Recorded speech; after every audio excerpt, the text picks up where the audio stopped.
I gotta go check on the stream. So we're probably live right now, but Okay. I'm not in the studio. I have to check the audio. Okay. Classic studio. No, I don't want to give you feedback on why I'm using the flag. You have my soul, isn't that enough? You need my feedback too. You already own the whole damn country. Now you want feedback. Hello. All right, I'm checking the You audio. need my feedback too. Yes. You already own our stewardship. All right, we're good.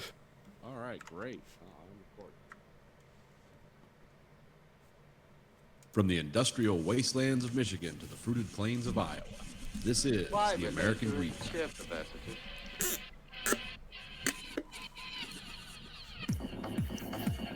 You are the dead. Remain exactly where you are. Make no move until you are ordered. We burn them to ashes and then burn the ashes. That's our official motto. Now we can see you. Clasp your hands behind your heads. Stand out in the middle of the room. Stand back to back. Who can explain the fascination of fire? What draws us to it? Whether we're young or old. Here come the candles to light you to bed. Here comes a chopper to chop off your head. And welcome to the American Greed Factory podcast. Nathan, This is Conlon. Andrew? gang's all here again. Another exciting week of podcasting and a weekly recap of all the important events in the world. And some great ideas for you to steal and sell and make millions of dollars. All 10 of you. And by ideas to steal, I mean whatever rough sketches of ideas we come out with. That somebody else on another podcast probably beat us to. Like my new cure for cancer. I'm not going to tell you how it works. It's just a cure for cancer. Run with it. Do it with you. So, when does Nevada have their caucus? I think it's this week on Tuesday. Okay, well, heads up. The app's having problems there. Well, yeah, because it's the same one that was developed for Iowa. So Yes, the Shadow app. shocker. Like, They could have branded that a little differently, but whatever. I'm predicting Pete Buttigieg will win just because he's also the one that helped develop the app. Just like he won in Iowa. Well, yeah, that's like there's a wrinkle in that though, because now Bernie Sanders is being helped by dun dun. Well, so is Trump, and so is I think everyone. Bernie Sanders should just totally run with that, being they're going to go back. All the op-ed stuff or all the opposition research about him is going to be about his early days, running around Russia and, supposedly being a communist or whatever. He should just play the Mission Impossible theme as his when he walks out. Because they're just going to just keep making up bullshit about him. So that's... Oh, and I mean, as a Sanders I've supporter, been writing this fan fiction about the Russians taking over our government for 3 years now. I haven't proved anything. They keep talking about it. It's like Trump's an agent of the Russians. We've got to keep hitting this hammer home. It's like, how about the corruption, just the naked corruption, the openly bad shit he does? No, that's too close to the shit we're doing. I'm agent of the Russians. It's like, okay, all right, well, let's have another. Yeah, but we want a cool agent from the Russian. we want somebody that can sign their own name and not in crayon. So I want to see him walk out. Dun dun dun dun dun. Be amazing. Hold the middle finger up to all this nonsense factory. no, it's amazing how many people have. Because I know Facebook is a giant cesspool of shit anyway. But at the same time, amazing how many people on Facebook are already like on the Bloomberg train hardcore. Yeah. Like already, and it's like how the hell did that go from 0 to 100 this fast? Oh, money. Yo, I know money. $40 billion. Yeah. But at the same time, it's like, is advertising really that effective now to woo dumbass people? Because it seems yeah. like it is. Giving this a whole 5 minutes of thought before they go vote. So Yeah. they see, Mayor Blue, I like that. Oh, look, Obama said something nice about him. He's my guy. Yeah, and I saw like all the news outlets doing like the hard sell on Bloomberg. I'm like, why is this happening? I just like him. Did everybody see the video of him shaking a dog's mouth? No, I think you brought it up before. I'm not sure if it was on the podcast. Okay. No, he did. Yeah, it was on the show. Yeah, we talked. I don't know if you weren't on the podcast last week, but I actually said when the primary comes here, if they keep publicly trying to fuck Bernie Sanders, I'm just going to vote for him in the primaries because I'm so. I mean, I said I don't know if Bernie Sanders is my guy or not, but if they don't want him, if all these people don't want him, then I want him. Just because, like, well, fuck you guys. Oh, so it's like that lady on MSNBC when they had a primary in New Hampshire or whatever, and they interviewing people, and then they're like, "Oh, who'd you vote for?" And she was like, "Bernie Sanders," and they're like, "Why would you vote for him?" It's like, "Well, you guys kept bashing him, so I figured he must be pretty good." Exactly. That's exactly why I would do it. But yeah, I think he's like 16 points up in Nevada right now, and he's like so much. I think he's actually almost leading South Carolina, but like he's gained a lot of ground there, and Joe Biden's like has no lead or not much of a lead anymore. I don't know. I think there's at least like 2 or 3 primaries that happened this week, but I can't remember if they're all the same day or not. Yeah, I don't know. I used to know when like Super Tuesday and all that shit was, but yeah, whatever. At point, like, yeah, if you guys are gonna rat fuck Bernie, then he's getting my primary vote because I'm not gonna, if you. I hate what the media does. I see what they do. I listen to enough guys from both the right and the left that will explain exactly what they do, and they're not wrong. And then when I hear these scripts for years about they'll do this, they might do that, and then I see them doing it, it's like, oh, okay, this is actually happening, right? But pretend like they're doing it like off the hot top of their head, like we just found this. Yeah. Well, it's like the New Hampshire primary. It's like I watched an encapsulation of the thing, and it was just a random one. It wasn't one that had a tilt to it, and they talked about how Pete Buttigieg and Klobuchar were like such good candidates, and then like in the last, when they closed the last poll, they're like, oh yeah, by the way, Bernie Sanders won, thanks, good night. Like, wait a minute, you just spent 4 hours doing a campaign ad for Buttigieg in New Hampshire when Bernie Sanders won New Hampshire, but it's like, oh, at the last 5 minutes, it's like, I guess we're obliged to report that. Like, oh, okay. So you establishment jerk-offs who get everything wrong and lie about shit or just don't care, if you're against Bernie Sanders, then I'm for him. Yeah, it's just sad that politics can't be what it's supposed to be, when it never is, regardless. Oh, I mean, appeal to logic rather than emotion. Well, not so much that, but it just can't be. No, that's how it should be. Yeah, no, I'm not saying that, but I'm just saying it. It never is just the simplest, like, hey, you are what you are, and this is what you stand for, and that's why people will vote for you. It's never fucking that. It never has been, and never will be in the voting history Too of much power America. and money involved. I mean, that's. No, I know, and that's the sad fucking part. It's just like the solution to Trump is, investigate him for the real corruption. No, we can't. Why not? Because then that gun would be turned on us. Because a metaphoric gun, calm down. But yeah, that's like, no, we have to make him a spy or something. This is barely this barely connects, but F1 is recently they're F1's back doing preseason testing. Okay. Mercedes has some cool new tech. They can adjust a toe on the front wheels on the fly. How the hell are they doing that? Got a servo motor in there? Something the guy hits a button and he can pull his wheel in and out, and that adjusts the wheels in and out. Yeah, I know. I'm trying to imagine. Well, that's probably something insanely complex. I mean, it makes the car heavier because of what they're doing, Yeah. but they're hoping that it might change like how it might help with the wheel. What do you call that? Not damage, but wheel wearing. Yeah.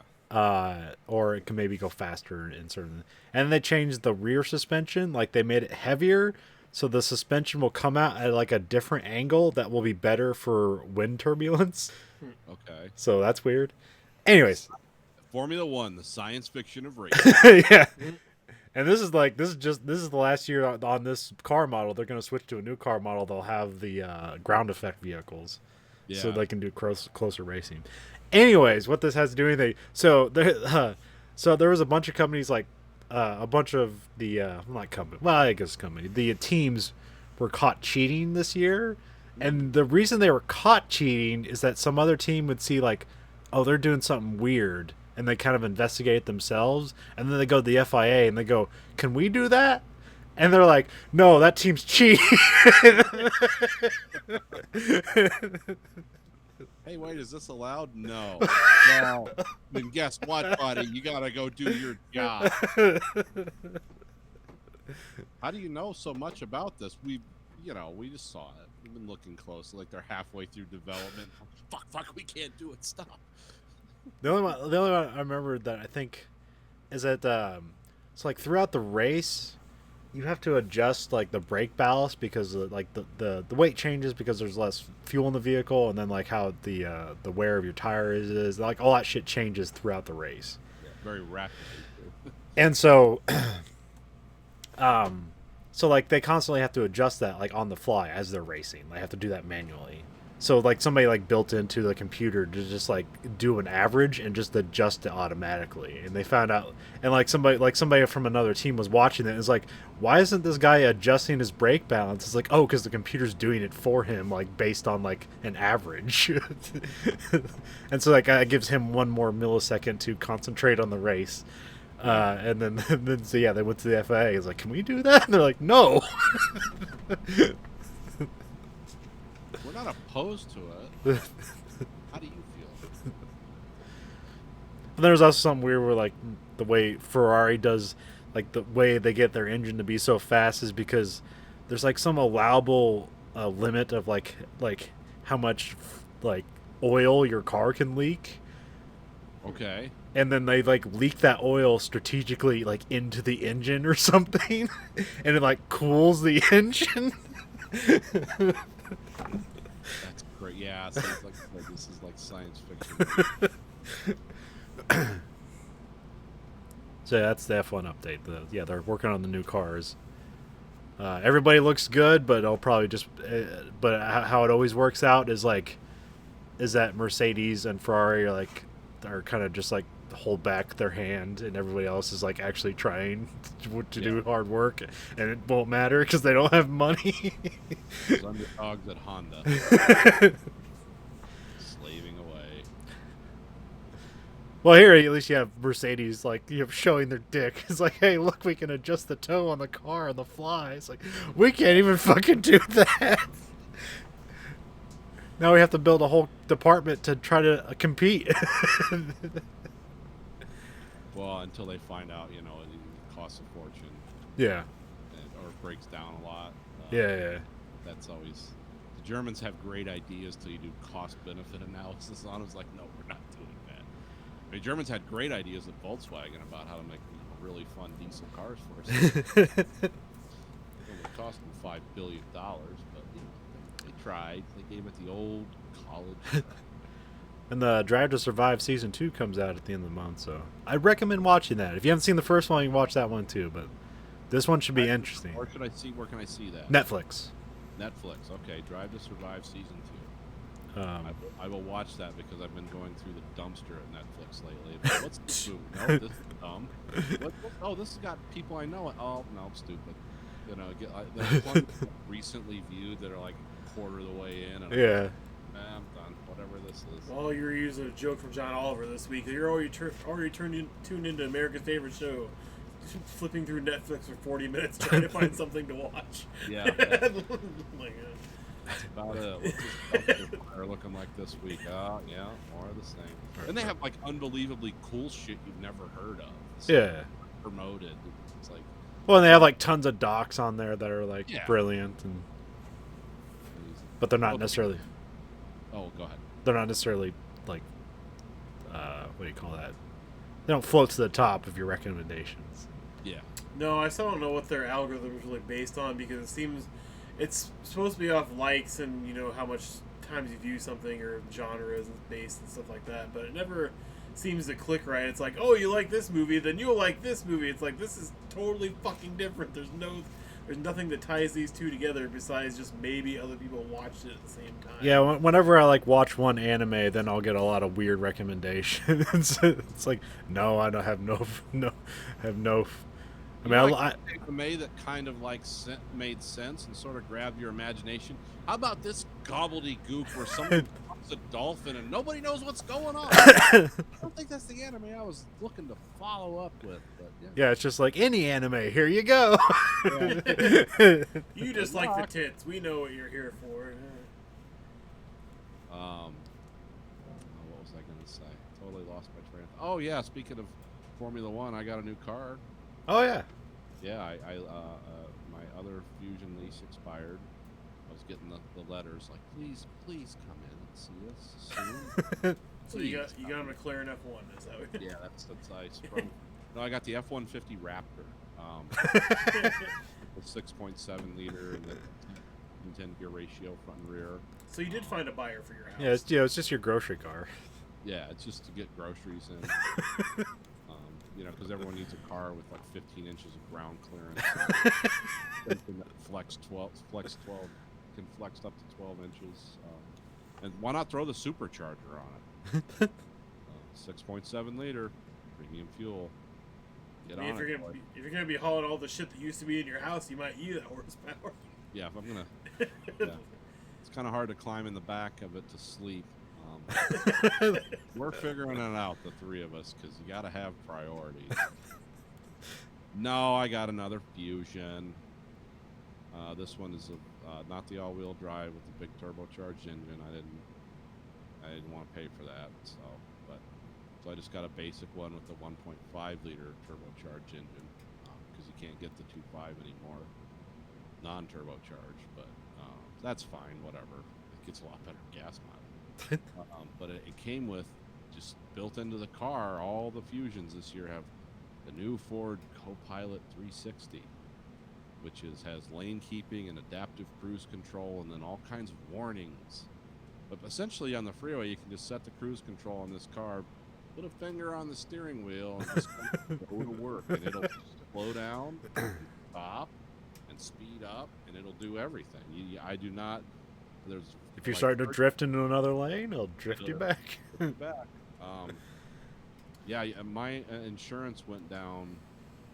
Oh, I don't know what all the final savings were. But it was like $80 a month just for having that system. Huh. But what does this cost? So I'm guessing that has like data behind it then? Oh yeah, absolutely. I'll tell you what. If you're on now, you can use it in town, but it's maddening, and it can't compensate for everything that's going on in town. But if you're on the freeway, if you were really tired, not drunk or anything, I'm not going to advocate that.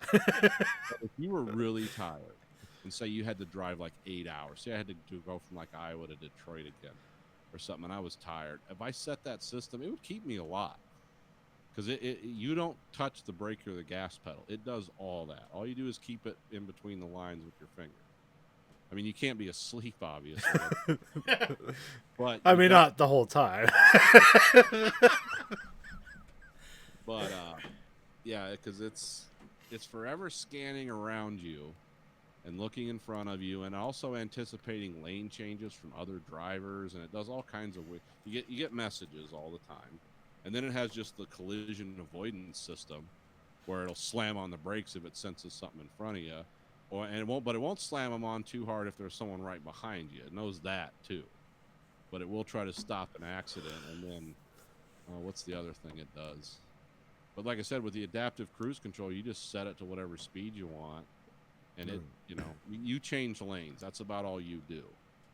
You've got all kinds of sensors to tell you if someone's in your blind spot and all that. Mom and dad's truck does that. Yeah. It has a list of your top 10 enemies, so it knows who to run over and who to kill.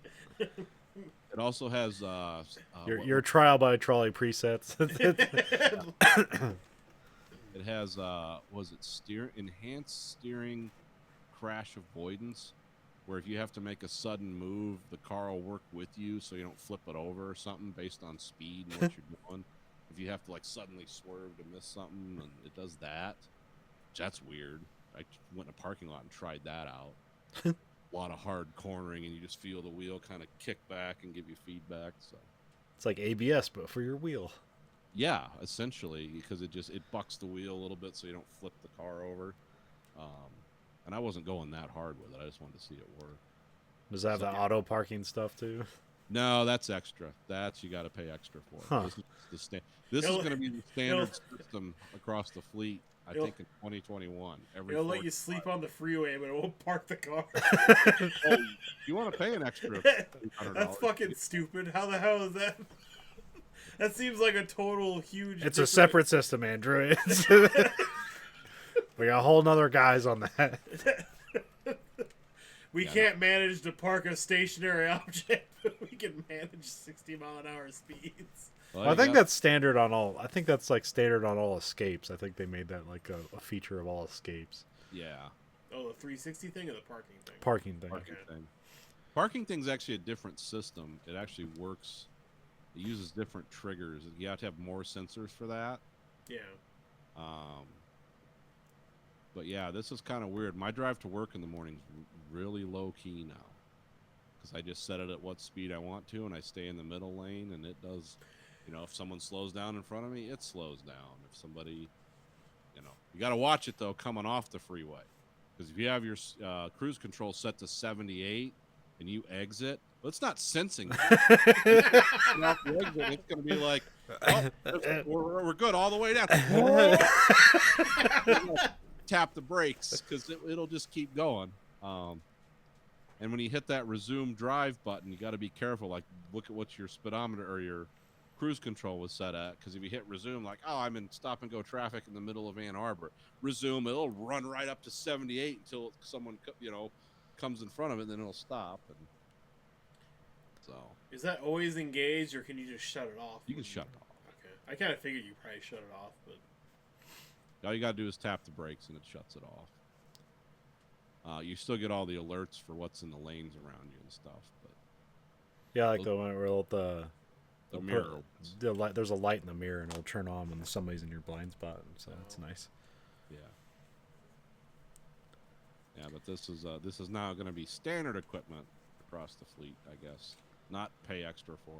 Well, is this the last year they're making the Fusion, or are they phasing? That's what they say. It was supposed to be last year, but they just made them another year. But here's the weird thing: when you start your car in the morning and it patches into your Wi-Fi, you get a message on the board like, "We're sending data to Ford right now. Is this okay?" Because they're just gathering all kinds of data for how people use this, so they can improve it. And also, what's on your home Wi-Fi network at the time? Yeah, whatever porno I was masturbating furiously to before I got in the car. Whatever bomb I was making to bring to work with me. He drives safely and he loves BBW porn. And he's a kind of a part-time jihadist. Good for him. Find all that free time. It's like models and beheading videos. I don't know what these are in common. They go together somehow. Well, you got to put the head back on in the model. Speaking of beheading videos, did I tell you about the horrendous mashups? It didn't last long before they pulled it off of. I think it was on Reddit, but it was like that song "It's a Wonderful World," and they just did mashups of all the ISIS beheading videos, like all in one. And it's guys singing in the background, and I think to myself, what a wonderful world. These guys are like blood spraying out of their decapitated bodies like a high-pressure fire hose. It's like, what? Who compiled this? And why is it on Reddit? It didn't last very long. Of course, they pulled it down. It's like, this is a good Christmas. Christmas I Day. did one time write up a John Woo like gunfight scene to go into a chapel and gonna get married. And basically every time you have that part where there's like the clap part, like go into the chapel and we're gonna, I forget where the clap is. I'm sorry. Muzzle flash, basically. Yes. Good.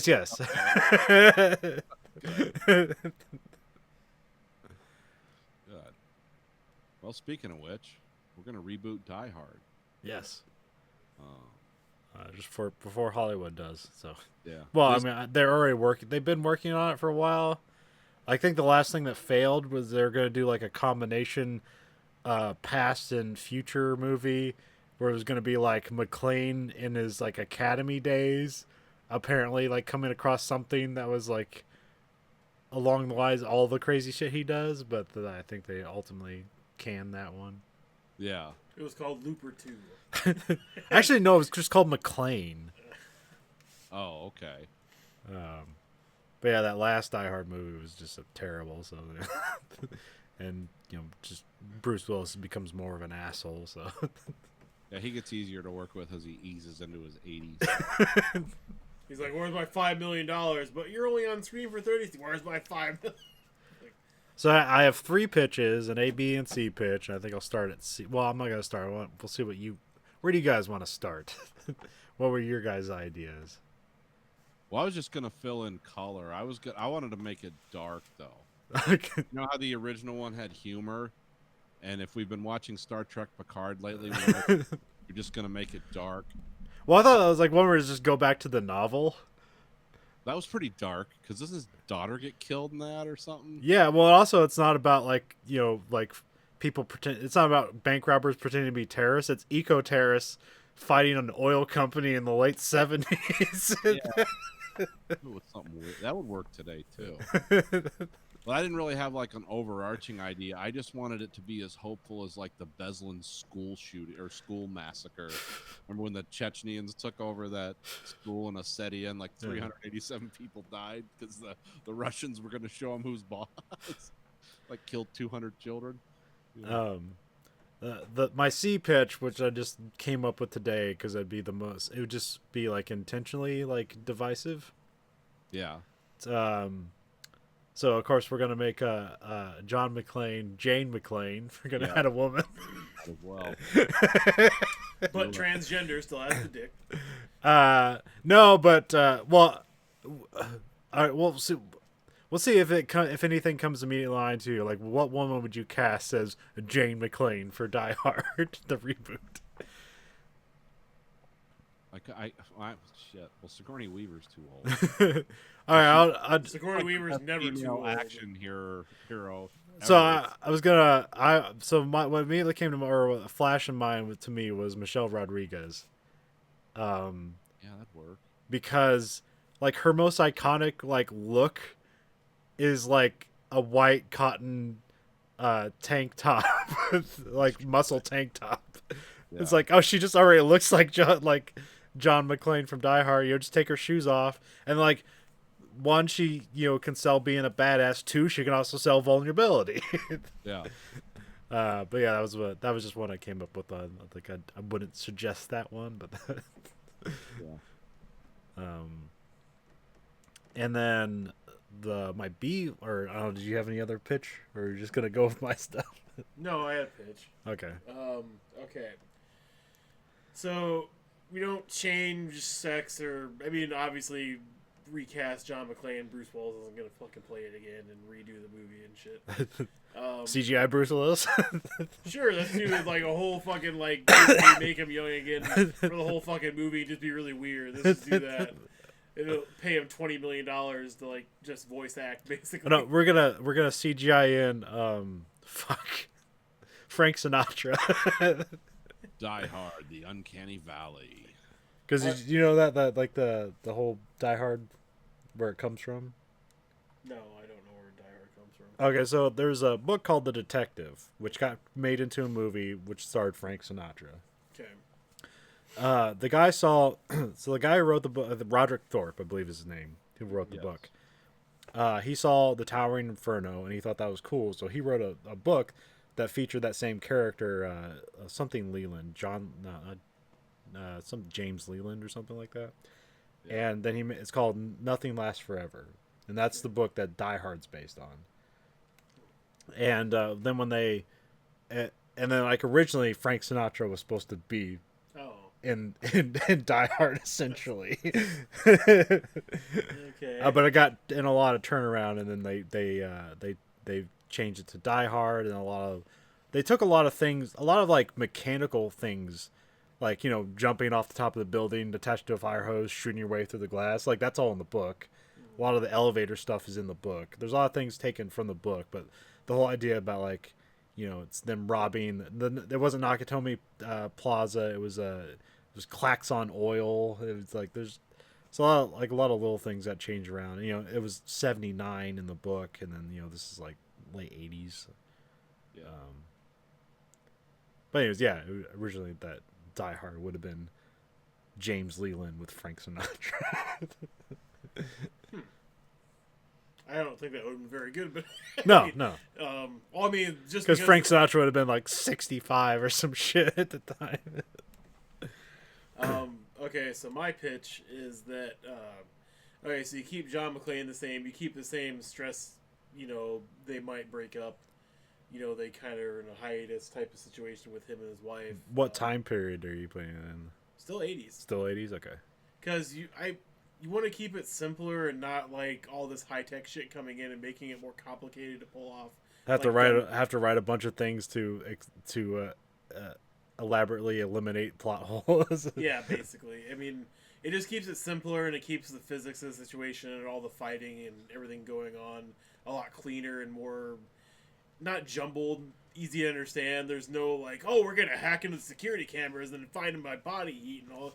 Like, no, they're just gonna find him by sweeping floor to floor or whatever. So okay, anyway, so the one thing I'm gonna switch up here is not that John McClane is the villain. He is not the hero in this scenario. It is him taking on the whole building of people trying to arrest him or kill him for basically taking the whole building hostage because he wants to get back together with his wife and she won't reconcile. So, okay, so the SWAT team comes So we're not building a franchise off of this. Okay, so so the beginning of the movie is still the same. He kind of just like goes up to the office and waits for her there. Instead, she like tells him like she doesn't want to get back together with him. Instead, she started sleeping with the boss or whoever. And so he gets really pissed and irate and draws his service weapon and takes her hostage. And so somebody calls 911, getting the SWAT team to come out in fully loaded gear. And so instead of staying there, he, you know, takes her to a certain, you know, area, uses the elevator, uses all the same settings basically to ambush and kill SWAT team members and police members coming into the building. And after a while, he's like, "Oh yeah, there's money here. Maybe money will make me like, you know, make her like me or whatever." So he tries to rob the place at the same time, and just do all the kind of Hallmark stuff that he was trying to stop the first time around, and then just ends up just killing a bunch of cops. But he still befriends a cop on the outside because he's like, "Come on, John, quit doing all this shit. Come in, turn yourself in," and he never does. And so my whole thing is, I think it'd be interesting to do this as a turnaround. Because there's not a lot of movies that actually like side with the villain or show them in a huge perspective of the movie. I don't think you would side with him. I'm not saying side with him, but at the same time, it's like the only genres you see concentrate or spend more of the film or looking at a character that's the villain is a horror movie. Yeah. Or just some suspense drama. This is an action movie, almost like an attack on fucking goddamn it. The one Korean movie with like basically they're taking the apartment building floor by floor from a drug lord. Oh, The Raid? What Judge Dredd was based off of. The Raid. Yeah, kind of just do that, but with a villain doing that to the good guys like every floor and just like completely fucking up and killing him and just like on his vengeance. Like, why'd you throw the C4 down the elevator shaft? I'm trying to get my wife back. It kind of still keeps some of the same like unbelievable humor aspect to it because it could be kind of dark comedy that way, but it'd have to be. But at the same time, like I've seen a film recently that has kind of a villain tint to it, but not really. It has Glenn from The Walking Dead, and it's just basically they're in an office tower. And is that when everyone goes crazy? Yeah, everyone goes crazy and starts killing each other for promotions and shit. And so it's like weird. He kind of just does it to go along with it, but also like he's kind of the good guy. But this would ditch the whole Belko experiment. No, that's not the Belko experiment. I can't remember. I think it's called. That's another movie where like office people kill each other, but so many.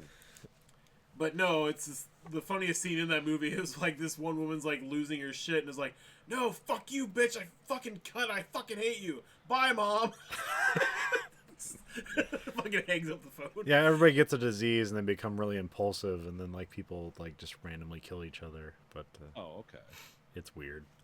No, I mean, I thought it was a pretty good movie. It made pretty good use of what they had. It was low budget. Well, I thought it was an interesting like concept. I didn't really like the movie. No. But anyway, not that I got a lot of inspiration from there, but I think that's kind of a decent blueprint about what I'm would like to do with it. I mean, that'd be interesting. I'm not sure Hollywood's gonna make it. But... No, I don't think Hollywood will make it because John McClane would never be the bad guy. No. Because how would you sell that as a trilogy? If you sell it as anything else going forward, what would the sequel be about him? Well, do we still have Hans Gruber? Did he just have a different role now? No, like Hans Gruber exists, but like as the leader of the SWAT team or something like that. Like it's a totally different. It's a coin flip. It's everybody's on the other side. Movie where he's got his wife held hostage. He's like, "You're gonna kill any more SWAT team people?" Backing towards a window. John McClane shoots him, and she doesn't know whether to let go or yeah. But you could do sequels. I mean, the second one could be about him fighting for visitation rights for his kids. Why isn't he in jail? And the third one could be about him being pissed off about the alimony he has to pay. And then like Robin. No, the second one is him taking over the control of a plane. Trying to get his wife and hostage children off the continent. I'm gonna wreck this goddamn plane if you don't marry me again. It's become some kind of weird reverse death. I mean, that would definitely make the second movie better. Like, I think everybody would like the second movie to be redone because that's definitely the worst one. No, the last one's the worst one. Yeah. No, the second one. The problem with the second one is it's not as good as the third one, but it's also not. It's not directed by John McTiernan, so there's some things about it come off as dumb because it's a Rennie Harlan movie. But Rennie Harlan does good action, but he also does dumb. So.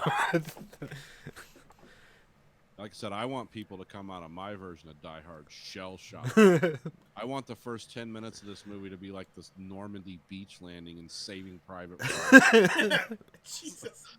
It's like I want people to just be horrified. It's like, this is what gunfire does to people. My B pitch, which I also came up randomly today, is if you're going to do it in modern times, get Michael B. Jordan and Ryan Coogler to make it. Okay. Because I think Ryan Coogler does I think if it's practical action, he does a good job. If it's special effects, but because he did the Creed movie, and then he did Black Panther, and then I think Michael B. Jordan is also a guy who can be a badass, but also he can be vulnerable. Because that's kind of like the main part of the role is like a guy who, because like I remember a lot of people like saying like John McClane described him as an anti-hero because if you look at him, he's not like trying to be brave. He's like hiding from the bad guys, acquiring information. He's calling the police because he's like doing everything he can, not necessarily to pass the buck, but like he can't take on a group of terrorists by himself. He's got no shoes on. There's a bunch of guys walking around with automatic weapons and rocket launchers. Yeah. Real people don't go fight those guys with a 9mm handgun. And then my A pitch is so one will never happen. Another one maybe, but I doubt it. So you get Ryan Gosling and Nicholas Winding Refn to make the movie. Okay. And whatever weird shit. Do a really abstract look at it. Yeah, and then also like along the same lines, get Michael Mann to direct the movie, have it take place in the 80s, and just do Michael Mann style out the ass. Yeah, long camera shots and guys standing around in pastel suits. Yeah, just really sell the 80s, and like Michael Mann's pretty much all about that. So yeah, a lot of indirect neon lighting in the Nakatomi building. Abstract art. Yeah. And Hannibal Lecter will be part of it. So. Did Michael Mann have anything to do with Hannibal Lecter? Oh yeah, the Manhunter. Yeah, Manhunter. Yeah, he was in Manhunter, and I think he was the only director that actually worked closely with the writer of those books. Yeah. And like, wow, yeah, how does this guy work and all that? And the movie would also be like 45 minutes too long. Yeah, well, we've got to have lots of long introspective shots. Yeah. People thinking about things, thinking about their life. And keep the main action beats, yeah. like the jumping off the tower and with the fire hose, like all wanna the see the elevator Cop stuff. flying around between buildings. Yeah. It was amazing film work, and you find out later totally fucking illegal. It's like, that again. Okay, so I have a question, not to poop on that or anything, but at the same time, I get kind of tired when people just go for nostalgia's sake. Is it better to have those shots recreated in the new movie and appease fans and not make them pissed off that, like, why didn't they put him jumping off the building again, or why didn't they put that shot in there? Or is it better just to organically come up with new set pieces to make that movie stand out and be its own thing? Well, it depends on if you want to make money or be an artist. If you want to make money and get funding for this movie, yeah, you're going to recreate the iconic scenes from Die Hard that, like, everyone knows. Well, like I always like the most iconic scenes are actually like the stuff that's taken from the book. So that's why I would like keep the through line. Is like those are the thing taken from the book. No, I don't have a problem so much with that, but it's just the stuff that, like the new Terminator movie, Dark Fate, like it has a lot better ratings, a lot better reviews than any Terminator movie for a long time now. But it pulls very heavily from the first two movies Yeah. in action set pieces. And it's not bad for that, but it could have been better if it tried Yeah. to do something different. Well, I don't know. That's like the argument that people have like with about between Terminator 1 and Terminator 2. Yeah. Because some people feel like Terminator 2 is just a rip off of the first one. Yeah. Because it's like a nostalgia heavy. But like from our generation, like from our point of view, it's like Terminator 2 is awesome. Like, look at that fucking thing. Like, how could Terminator 1 be better? And then like Nathan's generation are like, no, Terminator 1's better. It originated all this shit. And like they're just ripping it off. I mean, it's the guy who created it is ripping himself off. So Yeah. and the one guy, the writer. But it's just stuff like now, like the second Ghostbusters reboot, where it's like, oh, it's the Ecto-1 again, and oh, it's this again, and it's like, that's not what makes the movie good. It might pique your interest a little bit and maybe make you believe they're going to take a little bit extra effort this time, but it's not going to make the movie. Yeah. Well, I mean, that's why, like... Right now we're in a societal thing, because essentially what you're seeing is the slow death of America. You're seeing escapism. People want... Remember Well- in the 80s when we thought there was going to be a future? Let's remember some... Well- I'm not joking here. I'm being Well, serious. also think about the 80s and like Steven Spielberg, like all his movies are 50s nostalgia movies. Yeah. So now we're getting people that grew up in like the 80s and 90s and making 80s and 90s nostalgia movies. Right. It's not really that different. It just maybe feels different to us, but Well, I mean, there's a lot more. It's a lot, movie viewing now is a lot less casual. There's a lot more like movie related material you can read about, videos you can watch on it, things you can read on the internet. Now I don't know how much of that's true, but you can. People are a lot more invested, I think, in movies now than But- they were then. But I mean, the whole thing like reboot, like you can make like a more interesting Die Hard that doesn't have to like glom onto like what we remember or the nostalgia for it. Yeah. But I think like the whole idea of being trapped in a tower is just a great premise. It also probably keeps the budget down. There's kind of a certain time clock. Yeah, because like I mean, like Mission Impossible movies and even the Fast and Furious movies, like they just go over the place, and a lot. It's just kind of like, well, this is cool, but it's also just a lot of nonsense. Like I don't know where I am half the time until they splatter it on the screen. Sorry, I was laughing to myself a little bit because I was thinking of a second Die Hard pitch where it's not an action movie at all.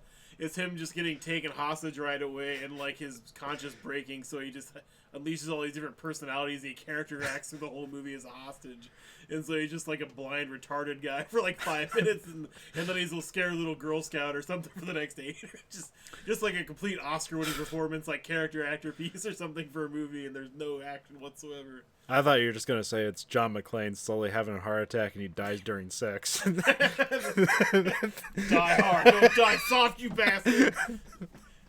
It's because he popped that blue pill, that's why he died hard. Blue Chew, not a sponsor. But no, it's just So like I like if you, especially if you're gonna reboot it, like you'd have to do like Nakatomi Plaza or a tower of some kind. yeah. I'm not Um, arguing against the tower, but it's arguing against certain action set pieces that are set in stone as being belonging. well, no, I'm just like Die Hard. the fire hose one is cool, and like I'm not sure if you can necessarily do it better than they did in the original, because there's not like that's the whole thing about like like if I was tasked to direct a new Die Hard movie, I'd make it. I just remake Die Hard, but like maybe with better technology, and then like who the fuck needs that? Like nobody does. So that's why I kind of came. It's like, hey, let's reboot. Or what do you think Hollywood's going to do with it? CGI fest. The guy who plays Captain America Chris Evans is in contract talks with Disney because Disney acquired that movie. They got the whole. Oh, that's right. Of course they did. Why wouldn't they? So, but I guess contract talks broke down, budgetary talks broke down. So, it's like it's been tabled for the next couple years, supposedly, according to what I read on the internet. 'Cause that's always the truth. But how come Disney owns like almost every like hugely successful franchise? Well, they ever? just bought Fox, so that's a Fox franchise. Well, I know, but they own almost fucking everything that's an IP. Yeah. yeah, I mean, DC and Star Trek are basically like the main two that I can think of off the top of my head. Why? Because it's just Warner Brother owns DC, so they Yeah. just don't own that. Yeah, but when's the next buyout coming? Because nobody wants to stop fucking any kind of monopoly issues anymore. Or any kind Oh, of give it 5 years. It's the next Mandalorian season comes out. It's like, oh, Disney bought DC. Now we get all these, and then everyone's all happy about it. It's like, yay, we finally get the DC versus Marvel movies we've been waiting for. like, no, you idiots. Like, what? I mean, that would be cool, but that would be the only positive to come out of it. crowded universe, more superheroes than people. Where's the normal people? Yeah, they just get a movie called The Normies, or whatever, just normal people doing normal shit. It's like our top movie of the year, The Normies. Just a guy watching TV and going to work every day. Working 3 jobs to pay for his House he doesn't live in. Today's Slay the Dragon Quest, insulin. Like things that are like basic rights used to be, now it like takes on, it's like an odyssey. It's like some dude swinging a sword. Like, what's happening? Oh, insulin. Okay. Weird. It's a weird maneuver, but yeah. In the reality, no one knows what Die Hard's going to be. Like I said, my fiction is like we're just retelling the Beslan school shooting with all the intent and horror, and with the bad guys, terrorists being Middle Easterners, because that's it's inappropriate for the SJWs. Yeah, well, it's not even that. It's just like, well, I mean, if it comes out in the next like 4 or 5 years, I think it'll be very John Wick influenced very heavily, because everything action is skewing that way at the moment. Well, hey, that's the thing, especially if it's budgetary talks. Are we getting a PG-13 Die Hard reboot? Yeah. Bad. No. No. Yippee-ki-yay, mother. I mean, that's what they did for the fourth one. No, I know. Live Free Live Free or Die Hard was PG-13. But the last one was actually rated R, but the last one was terrible, so it didn't matter. Yeah, any movie that wastes Chernobyl like that pisses me off. Sold some amazing stories. John McClane swinging from that tower. No, somebody on top of a radioactive pile or something, but she didn't do any of that. I mean, guaranteed it'll be a nostalgia trip. Guaranteed it'll be heavily influenced by the action set pieces today. So it'll probably be actually more action heavy and not as much substance of him probably trying to evade and, like you guys talked about, pass the buck a little bit, or just not be completely fucking insane and just go after guys with heavily advanced weaponry with a tiny fucking pistol. Like, it'll probably be just, like, huge odds that are totally negated right off the bat and just, like, ignored. Well, I'm trying to think, I was also thinking the other day, like, if I was a New York cop in when did Die Hard, was that 86 or 88? I think. Does he know how to use an MP5? I don't know. That's a good question. I never knew much about his background. Was he always just a cop? Yeah. Was he Yeah, military? because there's that, like, Well, in the plane, he says like the guy sees the gun in his holster on the plane. He's like, "It's okay, I'm a cop. I've been doing it for like 10 years or something like that, or 15 years. I can't remember." Oh, okay. Yeah, I mean, MP5s are not hard to figure out. You might need a little practice, though. Yeah. That thing to start bucking up on you, like you might. Well, he just like immediately knows how to use it, and I'd probably like have him spend more time like, "How's this thing work?" It's like, oh, you can't put the clip in if it's not the without the bolt charged back with a full clip or shit like that. Yeah. Yeah, he seems to get right into the swing of charging into a room full of guys. My favorite was the table shootout. That's still one of the best scenes in the movie.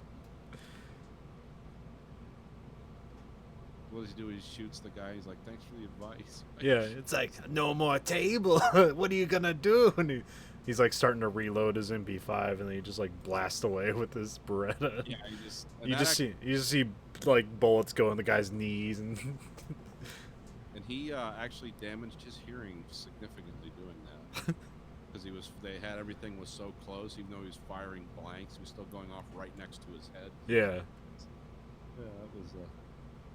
He never recovered from that, really, or he never recovered the hearing he had before that. But it was worth it. Because I remember he was the alternate on Moonlighting, like the detective agency. Who was the lady in that? Fuck. I don't remember her name. I want to say like Sybil Shepherd. That's it. Okay. Sybil Shepherd. But anyway, Was that an never seen HBO it. show? I can't remember. Like, what channel was that on? NBC, because I think it came on after LA Okay. Law. So yeah, because I wanted to think, but I thought that show was like more of an adult show. Yeah, it was. Okay. Yeah.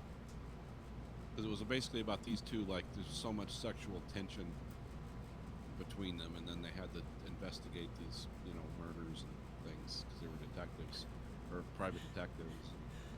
It had kind of a cool intro.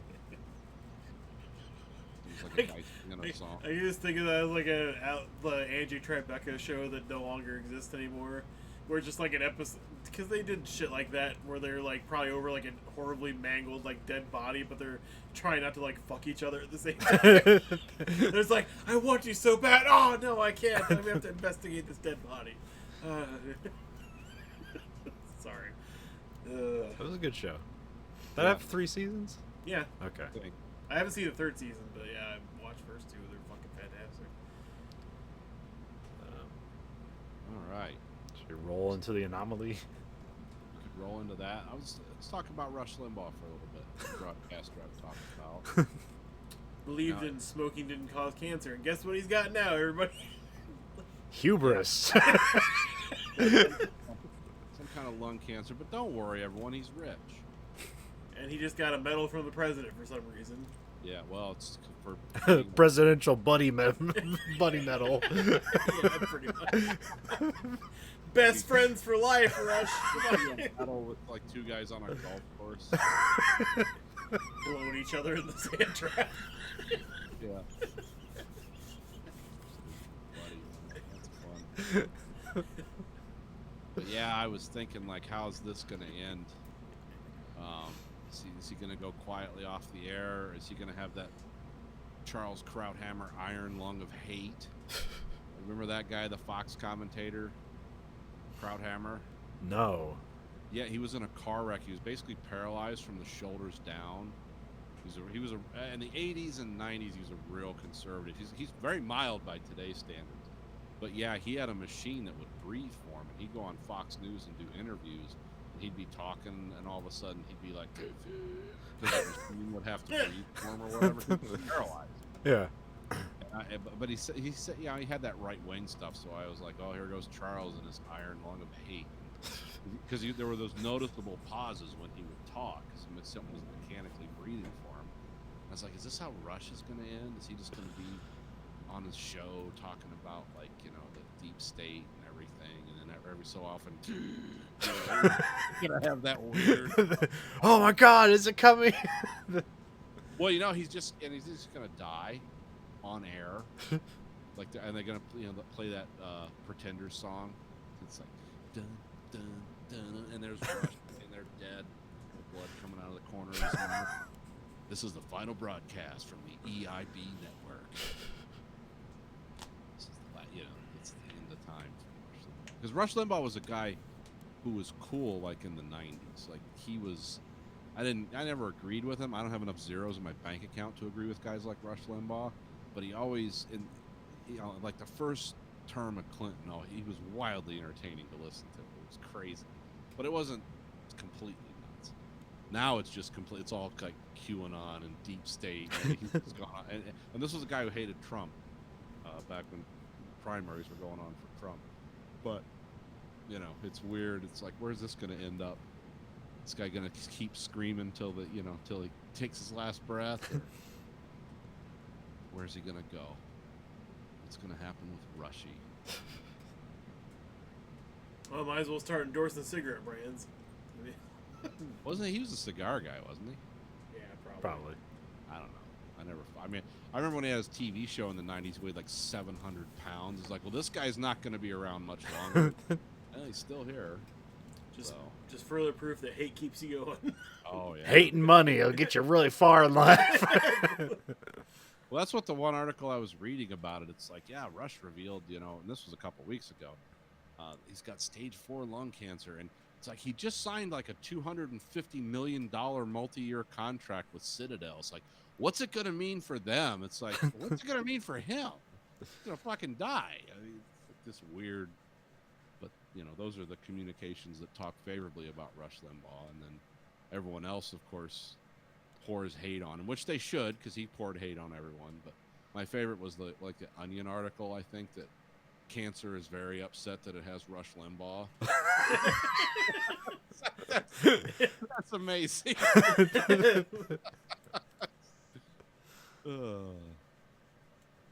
So anyway, we'll keep everyone keep everyone posted on developments there. And for those of you that skipped science class in high school or junior high, when you smoke carcinogens, you might get everybody cancer. That's right.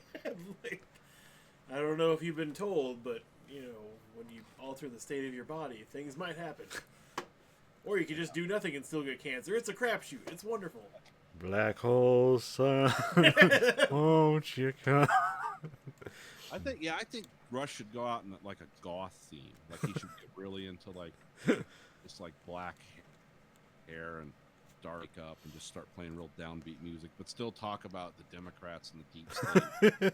Be just as crazy, but have this like almost funeral like environment on the set of his show. It's all worthless. Because how old is he anyway? 76 or something like that. Really? Okay. I guess I figured maybe slightly younger than that, but at 76, I mean, even if you have stage 4. I mean, he was like 30 in the 90s, so. Yeah. Was he? I don't know. When he had that TV show, he was like late 30s, wasn't he? Or was he 40s then? I don't know. Let's just look. Yeah, just look it up. Alexa, how old is Rush Limbaugh? Rush Limbaugh is 69 years old. He was Nice. born on January 12, 1951. Would you also like to know the net worth of Rush Limbaugh? Yes. Fuck no. It's like close to $1 billion if anyone's curious. How the fuck is he worth that much money? What He is hasn't- I mean, first I've heard of Rush Limbaugh in years is this whole cancer thing. Not that I look for right-wing media moguls or anything, but at the same time. Well, it's amazing he's worth that much. He's been married 5 times. So. He's such an agreeable Ironclad person. prenups, that's all. Well, he did do that episode of Family Guy where he did his own voice, I think. So he's like, yeah, I'll read whatever you tell me. Didn't care. Oh, real quick, model talk. For my for Valentine's Day, my wife surprised me. This is a tank. It's a 1/16 scale T-34. I don't know how well you guys can see that. Yeah, I can see the... Yeah. It's pretty big. Yeah. So stay tuned. And one eyebrow. Model counter talk. Model counter talk. Yeah. Once again, I brought small things to hold in front of the camera. Oh, okay. This is the Adeptus Sororitas, or the Battle Sisters that are in the novel you're reading. Okay. I mean, this is a militant part of their chapter, not the healers that are the main focus of that book. Right. Okay. But There this it came into focus. Kind of gives you more of a, like what they look like in battle armor. Okay. Because they're the Faith Militant. They never stop. They worship the God Emperor, even though he's not a god. Move it closer. Yeah. There we go. Well, not come focus like the other one did.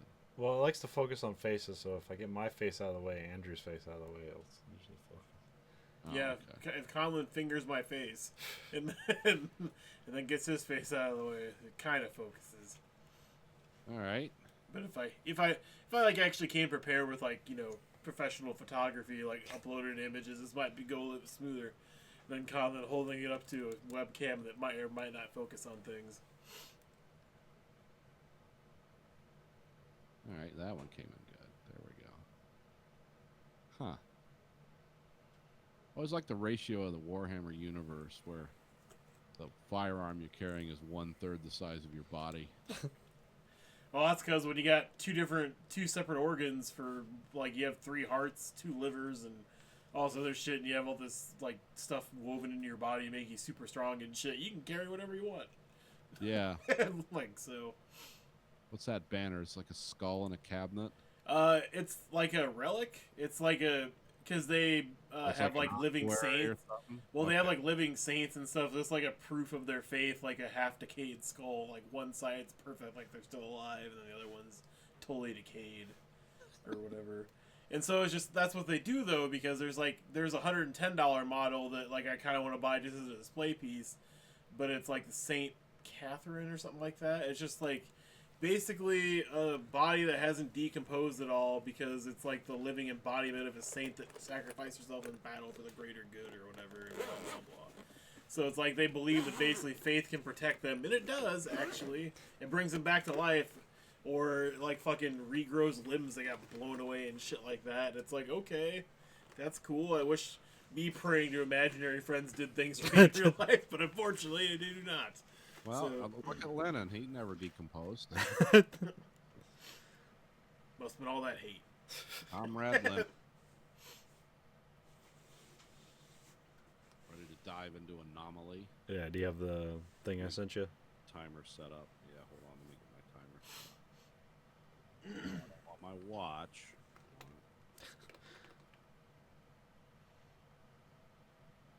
And probably get my keyboard to blink after 30 minutes. Well, this was right on my desktop here. Okay, there. Or I can get Alexa to do it. I got it. Now we're gonna play this. No, you're gonna be replaced by a machine. You'll like it. So nobody talk. Here we go. Anomaly recap. Last week on The Anomaly. Can Spider-Man take out Octofist? We'll Who find knows? out. Will Mary Jane ever be the same again? Remember the hanging chads? Fuck you, Florida guys. 200 years ago. We're gonna Yeah, it's weird shit. We're gonna get deep into Satanism on this podcast. 8 of Cups. Who in the organization is overseeing the team? What is that relationship like? Yeah, let's have Hal do something out of the hospital. All right. Okay, he's gonna break into a prosthetic store and he's gonna steal the nicest arm they have.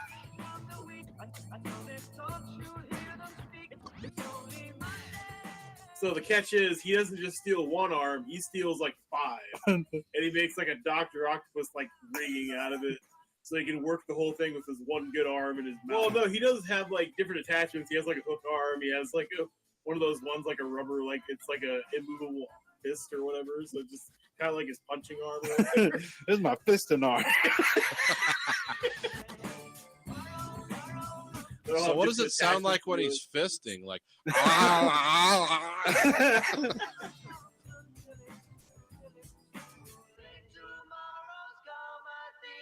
I'm a prisoner of my own roguishness. You know,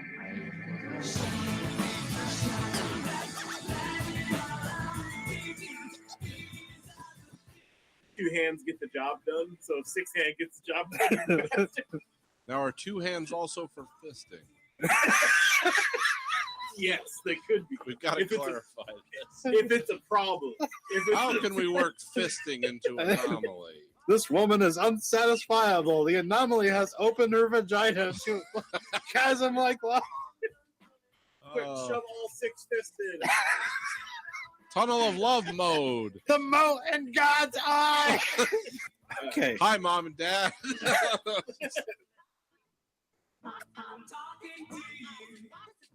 Wheel of Fortune. The anomaly baffles all prediction. Roll all project dice. If there are no projects, everyone at the table starts a project. I think we need to make a team of the board of directors for the plant or whatever. Oh, so Call you want them- like a track 2 team where it's like we know what the anomaly is and it benefits us and how we're going to protect it? Can we call them the cog? And then the cog in the machine. Coalition of governments? I should probably like organize these into a separate pair of notes. Yeah, I got like pictures of dicks and people being fisted right next to my notes. Pat Sajak, what are you going to do for us? I'm going to deny climate change today.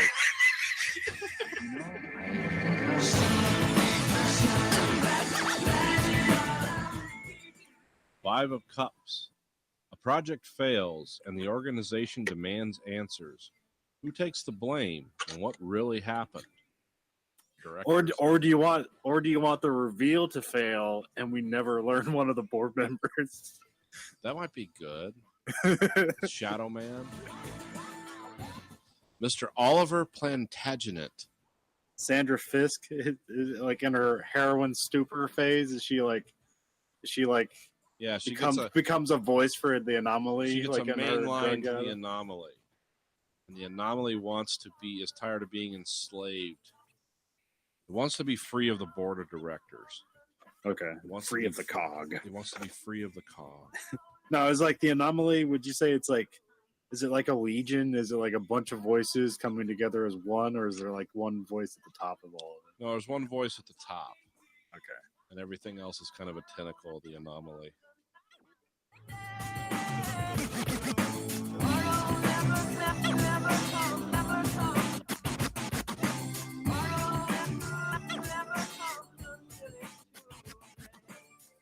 Five of Pentacles. The locals have a legend that might be connected with the anomaly. What is it? Like the entity feeds the town and the town feeds the entity. It's a symbiotic relationship. You know,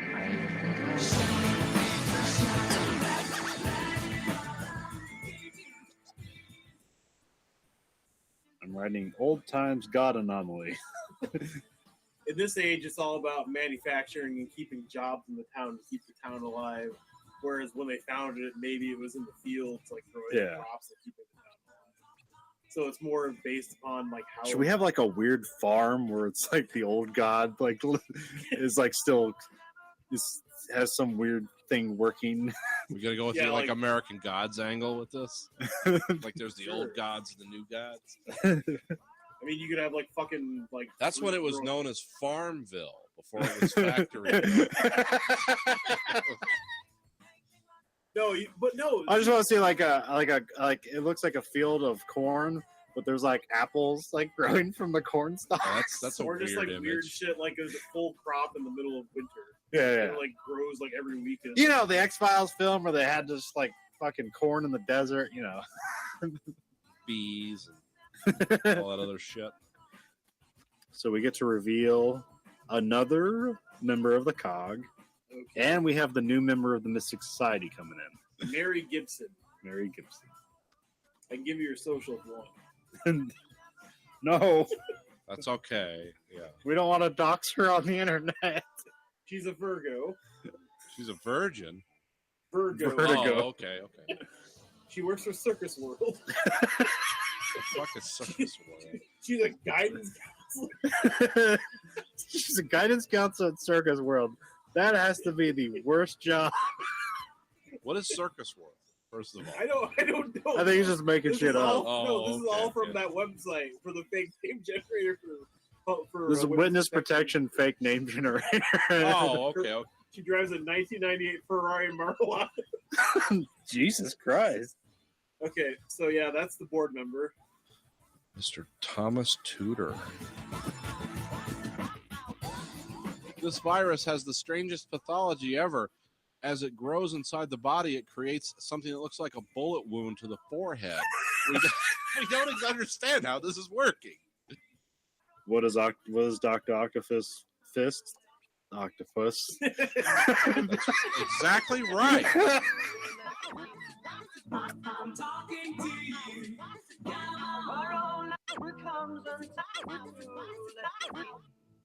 I'm talking to you. Now we're all caught up on fisting and That was a very eventful episode last time. Where'd you get that Tears for Fears cover? It's from a video game called DJ Hero, where they mix a bunch of songs together. Oh, okay. I was like, I've never heard of that before. Like that. What movie is that?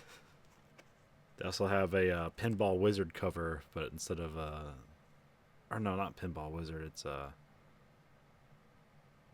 Jukebox Hero, but then they changed it to DJ Hero because that's the name of the video game. Gonna be a DJ hero, got stars in his eyes. Yeah. All right. Turntable.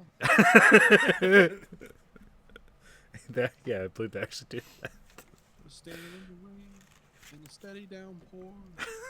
He's dealing drugs and maybe more. Yeah. He's a DJ hero. Still lives in his mom's basement. He's a DJ hero. He can't work a steady job. He's DJ hero. His jewel's the best in town. He's a DJ hero. Draws 5 people, maybe more. He plays no guitars. Got millions of dollars. You don't know what for. He can't play a drum. He can only masturbate when he cries. Or strangles himself. A hero for everyone. Not even in the game yet. Probably just draw a card. I don't think I ever like track who's next. So I guess I'll just go. Do you have the thing ready? Yeah, we're ready. Okay. The 7 of Pentacles. 7 of Pentacles. That's a fisting card. That's right. That's a weird one. They're all weird. I don't think I even get to look at most of them. What Satan that one look Christmas tree. like? Oh shit. Okay. That's a pentacle. It's just a pentagram in a circle. 7 of Pentacles. The anomaly is actively corrupting something in the local environment. What is it? Who notices? On the flip side, a member of the team makes a friend with a local. Who are they? What do they bond over? Whew. Damn. So we already got the anomaly spilling into a lot of things. Yeah, it's busy.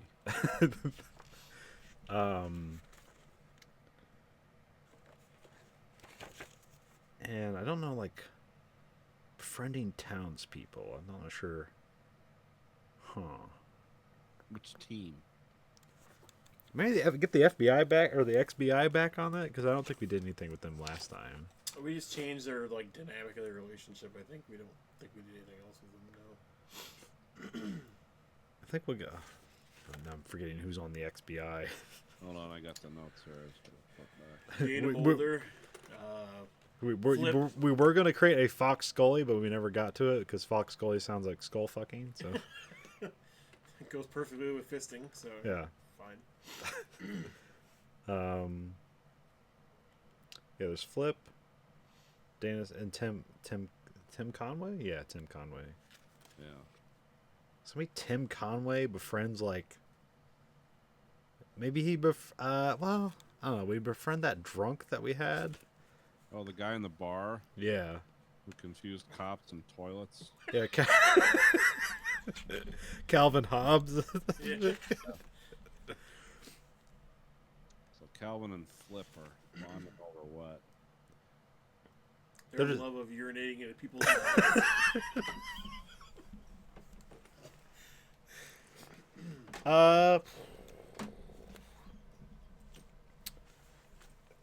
Like, maybe they're just like.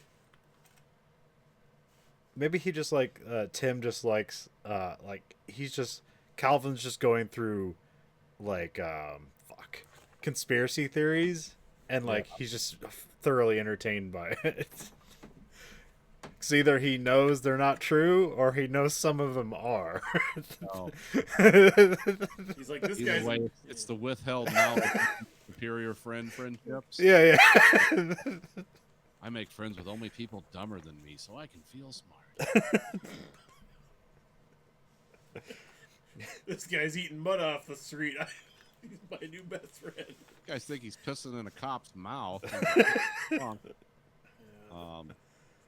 He thinks Jesus is coming back on a cloud to save us all. Only one of those three things are true. And he believes in reverse mortgages. So, yeah. The best financial decision. Gold for cash, reverse mortgage. When you die, you can start fucking them now. No checkup, health insurance or life insurance. Yeah, that's a good one. Whatever Shaq and Tony Danza are selling on 3 a.m. infomercials with the General Auto Insurance.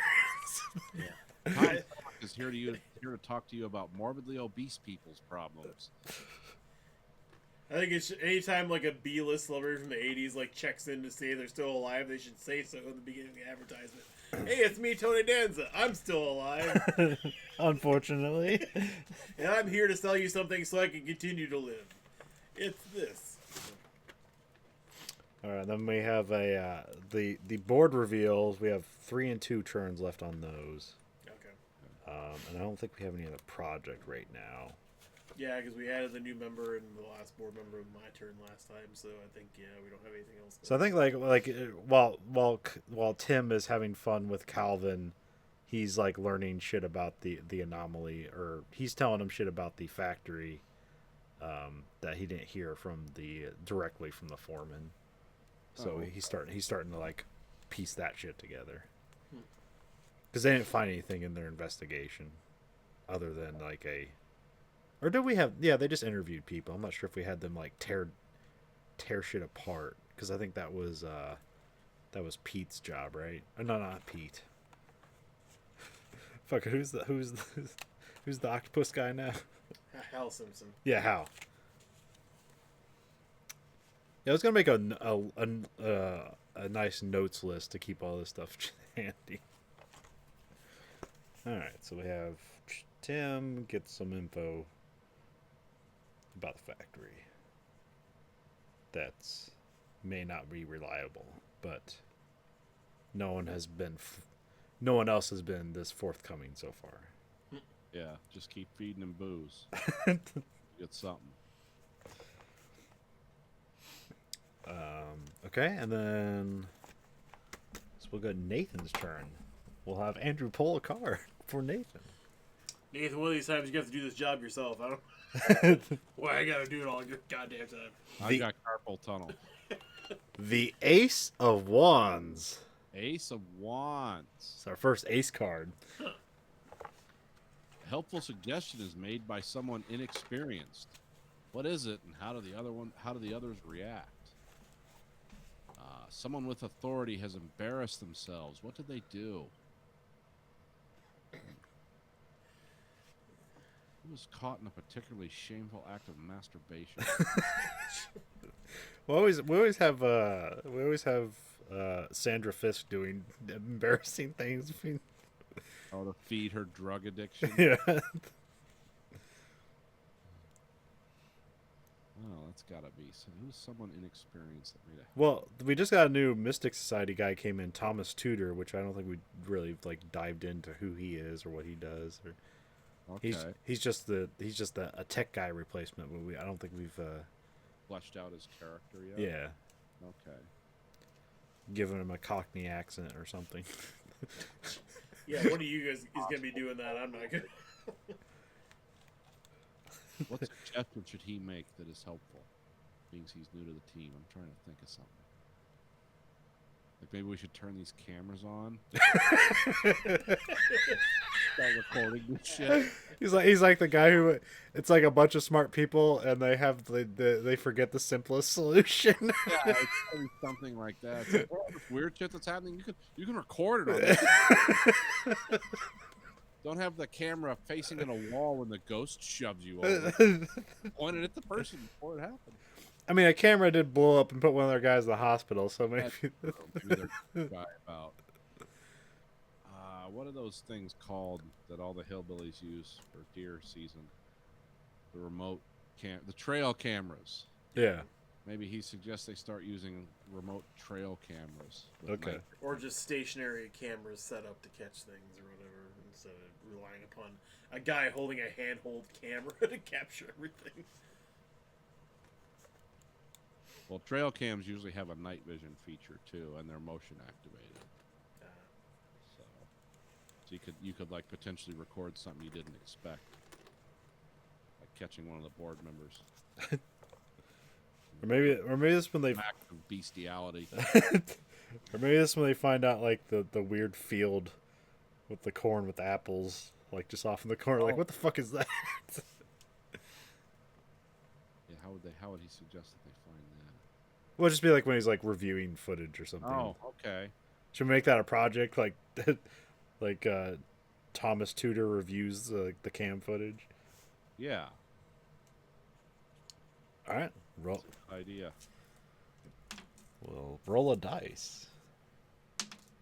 3 turns. Yay, somebody finally rolled a crap like besides me. Let's see, reviews, cam footage.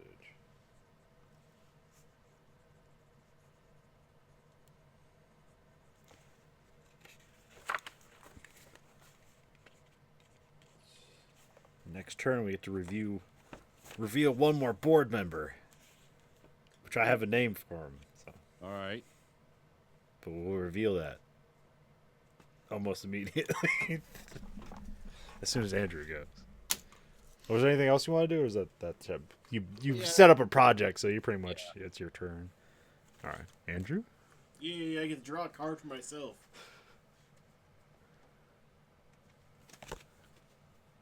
The 7 of Swords. The 7 of Swords. How does the team treat authority? Are they respectful or resentful? How do members of the team treat those they have power over?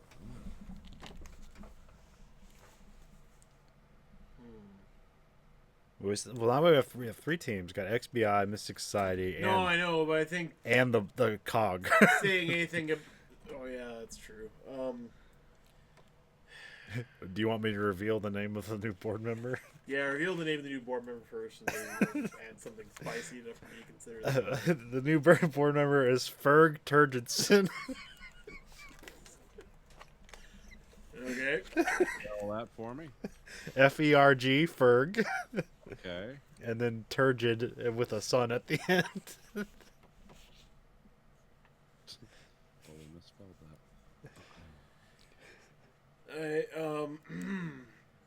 So I think it should be still against, or not against, sorry, focusing on the XBI and how they view authority.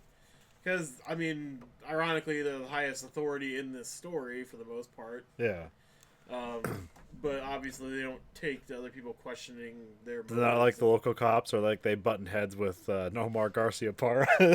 Yeah, I mean, they're button heads with everybody. I mean, Miss Society and them haven't really run into each other, but they've, kind of put their feelers out in town and, like, kind of talked to a lot of people, but they're kind of letting it be known it's their version of events and not what everybody else is saying, and they have a definite plan going ahead, and it's not lining up with what the other people are telling them is happening in the town.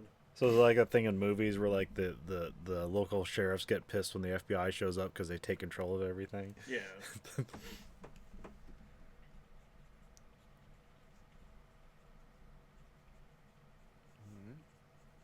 And would you like to start a new project?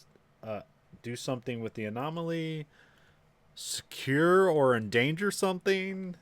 What's the other options?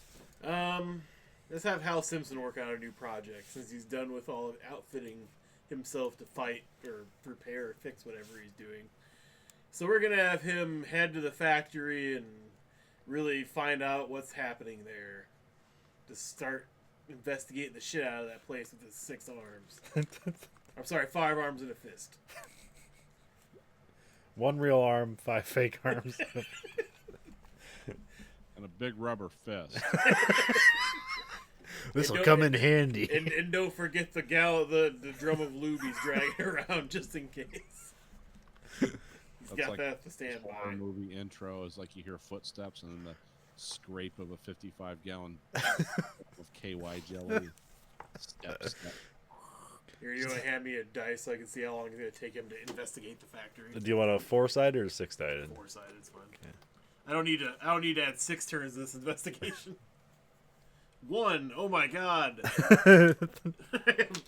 It's finally happened.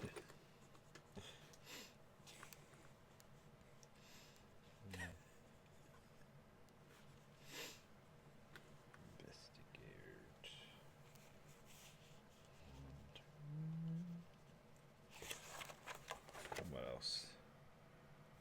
I have for the. Actually, was it 3? Yeah, it was 3 turns, so now it's 2 for the cam footage. Okay. I think this turn is when you reveal the next board member, right? Yes, we get the last board member that we know of because we'll never know of the other one. All right. I'll draw a card. The 9 of Wands. 9 of Wands. Okay,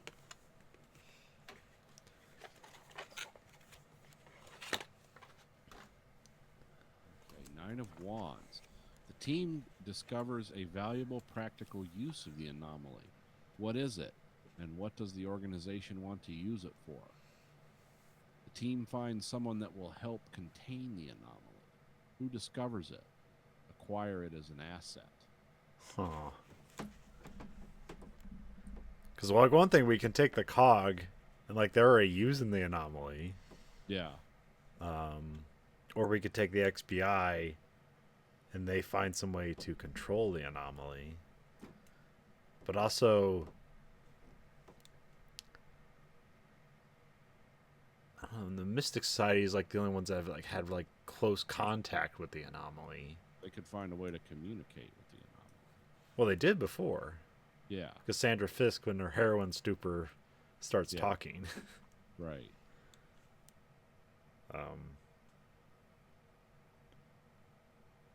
So, like, yeah, we'll have the Mystic Society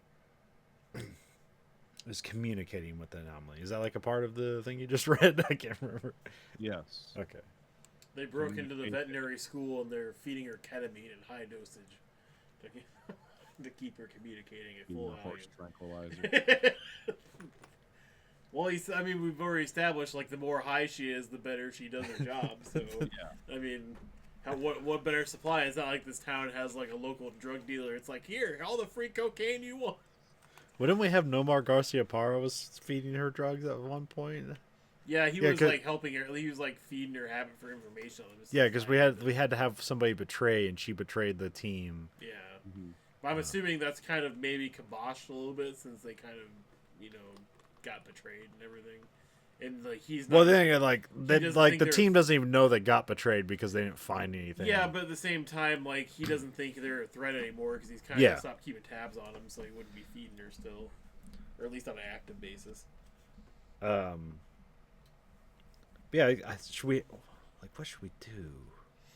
We should have them... We should have the anomaly, like, send the Mystic Society, like, somewhere. Okay. Somewhere in town.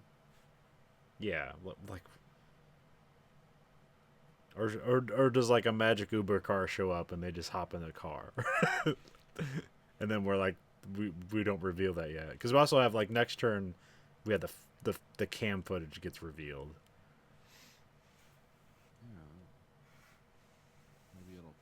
Well, I mean, normally... Yeah, for right now, we'll just put them in a car, and then we'll figure out where they go later. Okay.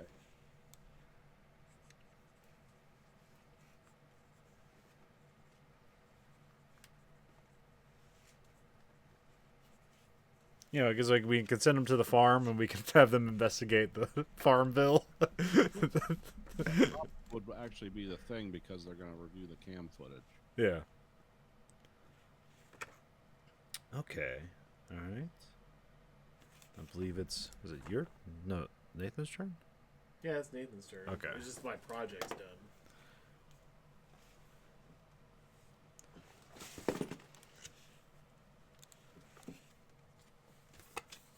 Oh, another Ace of Pentacles. Ace of Pentacles. Ah, big satanic star. God holding the satanic star. Yep.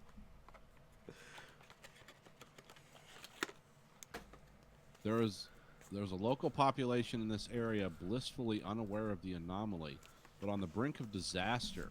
How are they unaware? How might this devastatingly change? Huh. On the flip side, there is a local population in the area unknowingly benefiting from the anomaly in some way.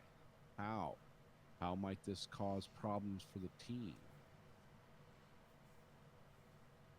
That's kind of been an overarching theme anyway. Like a lot of the town is unaware of this, or they just hear whispers. Yeah. Well, there seems to be like this town seems to have job security. Yeah. But it's a mysterious job security. Yeah, and it's related to suffering in some way. Like most job security is.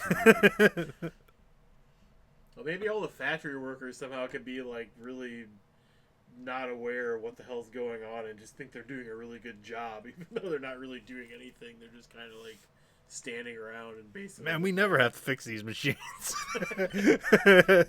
Cards all night. Man, we're doing such good jobs. Factory workers have an inflated sense of importance. No, I'm not going to say that. That'd never happen. Yeah, trust me. Someone who's a lifelong factory worker, I've never felt too important. If I even have a smile on my face, that's quickly smacked away. Let's see. Factory workers are generally unaware. I say generally because some people have said things. Yeah. Generally unaware of the nature of their business. And how the anomaly benefits them. And obviously they stand to gain from it or stand to lose from it because if the anomaly goes away, then their jobs go away, and then they also lose their self-worth or whatever. I don't know. All right. Yeah, what happens? Yeah, we got like 3 projects coming up right now. All right. So we have the final board member that we'll know of. Okay. I don't have a name for that, so if anybody wants to jump on. You got Mary Gibson, Mr. Oliver Plantagenet, Ferg Turgidson, Pete, and we'll have one last member. Maria Octopussy. Okay, let me write that down.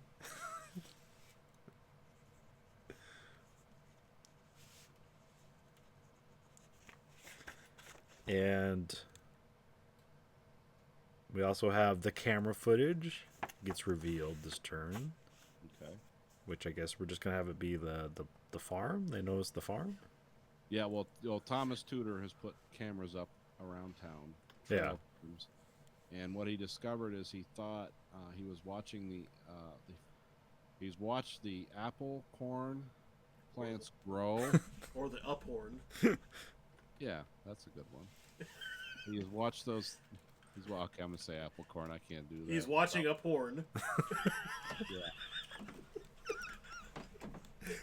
He watched the uphorn. He's vigorously watching porn. With his eyes glued to the screen like a lunatic. He's watching uphorn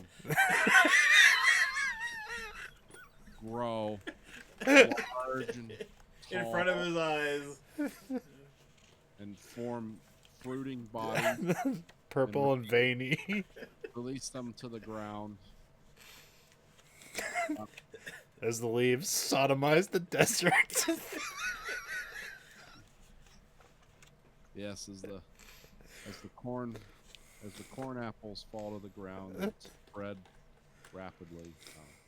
No, but he looks at the camera and he thinks there's something wrong, like the camera was recording in stop motion mode because the life cycle of the apple corn is so fast that it looks like something, like it's filmed in stop motion. Okay. The life cycle of a porn so fast, it's like it just guarded immediately. Well, depending on It's like that sped up footage of the fox carcass as it decays. yeah. Except in reverse. Yes. Which doesn't seem like the normal life cycle of a plant.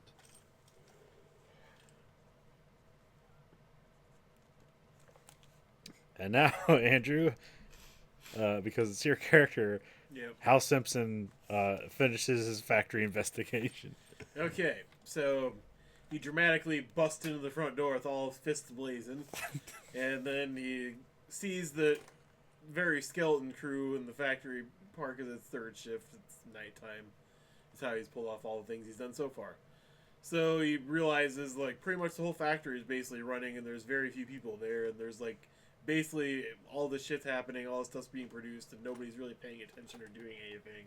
And he kind of has a thought to himself, like, this isn't possible with automation. Like, somebody at least has to be watching this, so there's got to be something weird going on here. And he kind of, like, starts to feel his phantom arm again kind of come alive and stuff, and he's like, well, maybe it's tied to this, and there's something kind of, like, spiritual or extraterrestrial going on here that powers all this, because it seems to tie in with my arm's existence if I come closer to the plane or whatever. So he kind of starts to have thoughts like there's something weird going on here, and then he turns around to see the staff wall, and there's pictures of all the COG board members.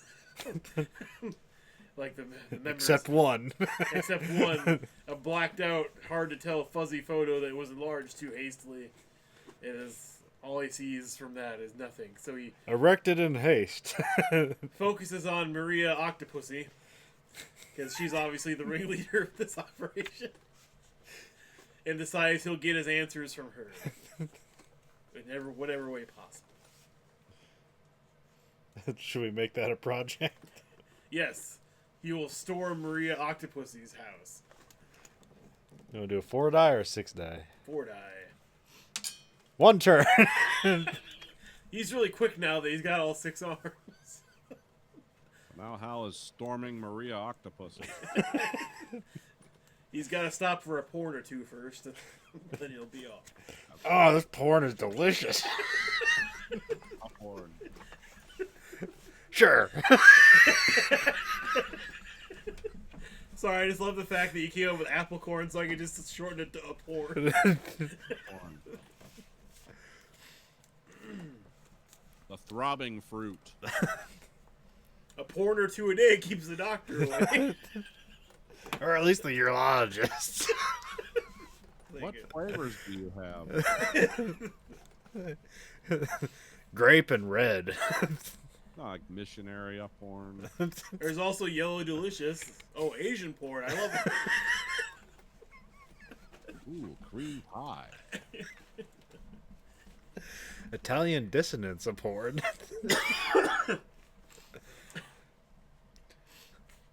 Alright. Again, I forget whose turn it is. That was your turn, right, Nathan? Yeah, well, I did that. Yeah, Yeah, because we got like the Mystic Society. We have the Mystic Society in a car. Which I'm not sure if we. We'll just pick that up wherever. Well, you can just have it completed now. Whose turn is it? Your turn, Andrew? Yeah. I'm like forgetting. I feel like we're running through cards too fast. So I forget how to play the game. The Two of Swords. Two of Swords. I've actually seen that card before in other games. What are the basic rules the team operates by? What is the punishment for breaking procedure? Which team? Mystic Society. They haven't gotten a lot of love so far today. Oh, we got him in a car. We haven't done anything with a cog though. Oh, that's true. Other than Hal's about to... I guess I don't think of it as a Hal team. and his fist are about to meet the octopus. Hal is about to explore. What's her name? Octopussy. Maria Octopussy. Hal's about But to. he's about to explore- reach into her soul and pull out what he needs. Ave Maria. Okay, so how they operate and what else? Sorry. What are the punishments for breaking the rules? Okay. So I guess we'll define what the cog, how they operate, and what the punishment is for breaking their set rules. Basically, the cog operates as in they track the anomaly, and then, like we've established before, they're kind of the ones that control it, like where it can go and kind of what it can do as far as benefits the town. Like it definitely they oversee running the factory and making sure it's kind of there and the machines it needs to be in, and also it's present in every home to kind of keep track of the citizens and maintain their well-being. And they all kind of just go around doing the rituals as needed, or containing like instances where maybe it's gotten out of hand or somebody is a dissident against their cause. Actions for stepping out of line is that they are executed and put and turned in, and their soul is fed in the anomaly to power it if they break the rules of basically either breaking the silence of the cog or turning against the cog and working against the machine. Like basically either sowing dissident in the town against it, or just generally not having interest in keeping it going anymore. So it's a lifetime appointment. If you don't haul the line, you'll be thrown off the ship, type of thing. Good. Yeah. Yeah, I'm just writing it down. Okay. And then now you have the encounter with Hal and Octopussy. Well, it was a very intimate encounter. It was. Oh, surprised. I'm surprised. Two of swords, huh? Oh, timer. Yeah. Yeah. You want to just pick that up next time? Well, because I'd like Next to week. actually put some thought into it instead of just coming off the cuff with it. I'm really gonna work this porno out. Not work the porno out, but like try and make it nuanced and not totally just bullshit. Like, didn't have sex, but everything you're gonna say is make it sound like I did have sex. Exactly. It's like that shadow puppet thing in Austin Powers. Oh. He pounded her for information all night long. And when the well was dry, he finally relented. And thus come the geyser of knowledge from her mouth. His bucket of cream. He stood before her like the mighty oak. Oh, it was a never-ending flow of knowledge coming from every orifice of her being. That's a pretty good start. Oi, I'm Thomas Tudor. Do you have boba tea? Yeah, Get out of here, Thomas. You don't want to be in front of this geyser. And it opens up the truth and justice. Okay. Have a porn to tide you over until. Oh, Jesus, a porn. Tap dance on my grandfather's grave for that shit. No. Now it's becoming a mix of Cockney and Boston. No, my gassy pie, I'd love a porn right now. Oh my God. There's a wrestling podcast I listened to, and recently, so WWE just put out a new documentary series about the Ruthless Aggression era. Okay. So the only thing you know about them is that's when John Cena and Dave Bautista came up. Okay. That was their big time. So the previous documentary series they did was the Monday Night Wars, which is about when WCW and WWE are fighting. You know, that was kind of like hailed because of the unprecedented access of video, because WWE owns all the video. So it was like praised for that. It's like, oh, this is unprecedented access. But unprecedented access but it was also like propaganda. Oh. So now with this one, it's just pretty much all propaganda. But so the podcast I listen to, they're British guys, and the guy who does the voiceover for the new show, the Ruthless Aggression Era show, is Michael Rappaport. And it is hilarious listening to them try to do Michael Rappaport's voice, because they are weirdly good at it. Oh, okay. John Cena was good until he sucked. Yeah, because they'll do like their proper British voices. They're from Newcastle. I'm not sure what accent that would put on them, but then they go in their Michael Rappaport See, where is that? impression. So Let's see what the Newcastle on Tyne is. Shit, I think that's a northern.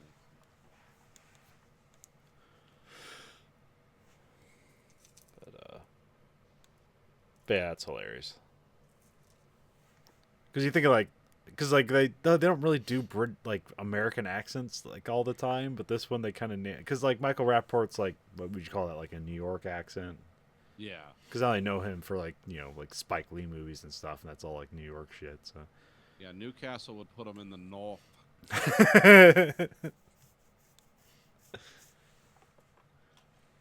like we're from the Midwest with our weird accents, our dynamic speech patterns. We don't say T's. That was something like when British people do like American accents, they don't say T, you say D, or that's where you vaguely say it. Like apparently. So that's what it's saying. D's nuts game. Well, it's like D's for T's. I would say like we'd say tattoo. No, that'd be a hard T. I did. Yeah. But like if a British person's a tattoo or some shit. Yeah. No, that's completely wrong. But anyways, fuck it. Polar? Yeah, we watched a movie this week. Went through the Netflix archives of excellence, and we found the 2019. What would you call this? This kind of noir comic book crossover action film. Yeah, it's based on a comic book, so yeah. Oh, yeah. It's about assassins, the League of Assassins or whatever. And the guy that took over is trying to fuck all the assassins out of their pensions so we can sell his assassin company to another company. What a tragically conventional story and believable story. Yeah, if there's something in the hitman's contracts that if they die before they're 50, then all their assets go to the company. Yeah. And apparently because they're assassins, like none of them have families, so like none of their assets are going to their families or next of kin. Yeah, so essentially, they're just trying to liquidate all the assassins. It's kind of a throwback actioner movie because like they don't really make movies like this anymore, where it's like tits and ass and action. Yeah, it's kind of sort of a weird. This has a kind of a frenetic tank girl vibe to it, but with violence and gratuitous sex and. Well, the guy who directed it, he's like a music video director, so that makes more sense. That explains it. Okay. I'm not gonna say I loved it. I didn't hate it. No. I thought it was. I think Mads Mikkelsen gives it way more gravitas than it actually deserves. On camera, it's like, oh wait, this is kind of serious again. And then the other people, and you totally buy that he like would run out in the middle of the night nude in the middle of winter and kill a sniper silent. With no change of facial expression at all. It's No. like, well, I'm gonna go do this now. And just lay down in the snow and use the sniper rifle himself. Yeah. A sniper rifle with thermal goggles and a laser pointer for some reason. Yeah, 'cause why not? Tactical that shit out. Like, would you even really put a laser pointer on? I know it's a thing, a trope for movies, but like, is there things where you put laser pointers on rifles and like they adjust for like bullet drop and windage and shit like that? Why not? I mean, I've seen rifles that have laser pointers on them that you can only see with night vision goggles. Yeah, there's that, but that's Yeah, for like that. more close quarter stuff. You like if you have a sniper rifle, then like all your shit is in your sniper in the scope of the sniper rifle. Yeah, I don't know what the laser's doing for you. Well, I think it's just well in that scene he's having sex with this lady who's a part of the bad guy crew. Yeah. And there's a part where he's like about to get shot and then he just suddenly throws her up in the way of the bullet, and like they don't give any hint that he's like anticipating this whatsoever. He just has a magical sense of awareness. Why is the Black Kaiser?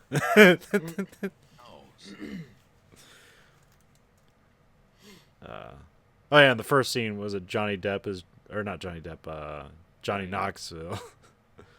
It's like getting blown and then shot. Yeah, he has like an erection because he took Viagra, and then as the blood drains out of his body in the end scene, they show his boner going down.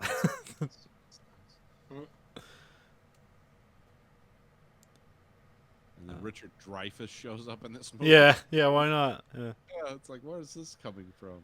Yeah, I didn't recognize him at first. I'm like, oh fuck, that's Richard Dreyfuss, isn't it? Yeah. Yeah, he's been in a couple of Netflix properties recently, so I must sign a little contract with them to be in a couple of different movies. What was the other ones? The other one was a comedy, and then what the fuck was the third one? I didn't watch that one, but I don't remember. I think it was another action or horror movie, basically. It's just bit parts, and he's just probably making a little bit of money off of it. Because I don't think does he even do behind-the-scenes stuff now, or is he involved at all anymore? I think he's just kind of just retired and does what he wants. I'd be fascinated to hear the story of like how he ended up in this. Like, oh, my kid wanted something or whatever. Yeah. I wanted to buy my kid a Lexus.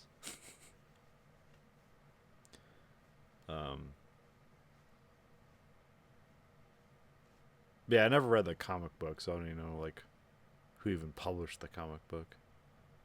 Yeah, probably independent. Yeah. There's that like cool part where he's like sets up the auto targeting machine guns and he just has like a bunch of green lasers coming out of his hands as he kills everybody. Yeah, there was a lot of little John Wick vibe to this too. Yeah. Oh, he's almost like the anti-John Wick because he immediately kills a dog by accident. Oh yeah, I didn't know if that was some kind of message or they were just having fun, or it's like, how horrible is that? And he felt bad about it. But. Yeah. I wonder if that was like either that was something in the comic book or them wanting to do something like let's put the main character in such a hole and get to climb out of. Yeah. Like, is he redeemable? Yeah, and I was immediately thinking of like a John Wick polar crossover. Yeah. Where like they come together to fight something, but then John Wick finds out at the end that he killed a dog, and they have to fight each other to the death. But it wasn't his dog. So what does he care? And then they had the weird villain, the guy from Little Britain and Doctor Who. It just came off as like, was that Harkonnen guy from Dune? Where he just floats around. That's who he reminded me of. Yeah, that guy's a weird looking actor. Well, they put like that blemish on his face, where he kind of looks like who was the prime minister? Gorbachev. Yeah, Gorbachev. Yeah. I wonder if his character in the comic book was even anywhere near as weird as he was in. I mean, I'm sure they picked him for a reason. It wasn't because he looked like he's like every time you see him on screen, you're vaguely uncomfortable. I was like, please get him away from me. That's the character. He played a character like that in Doctor Who too, where he's kind of always a grinning weirdo. And like, I don't like this guy. I'm sure he's a wonderful man in real life. The Mads Mikkelsen definitely like. He brought. There were some weird side characters, but he seemed the only guy you'd want to see regularly in the movie. And the girl who played his. The girl next door. Yeah, she was good too. In a way, she didn't really. I mean, a lot of people didn't have much to do in this, except shoot each other. Yeah. And then get tortured horribly in a 20-minute sequence. Well, yeah, most of this movie is like somebody coming up and shooting somebody, them talking to each other, and then shooting them in the head. Yeah. That's like 50% of this movie. I don't know, that weird part where they're looking for him, and like they go to that first house in Florida, and like that guy like hits the one like the honey pot, Yeah. and then like they kill him, and then she's like stabbing him, and like it's like, are we supposed to like feel like sympathy for her because she's an asshole? Yeah, she's basically someone who sex traps men and kills them. Yeah, well, that's where this movie like really falls apart. Is outside of what's the guy's name, Vizsla, the main Duncan Vizsla. It's outside of the main character and maybe the chick, the next door girl, Camille or whatever, and then the one lady who's kind of his agent. Yeah.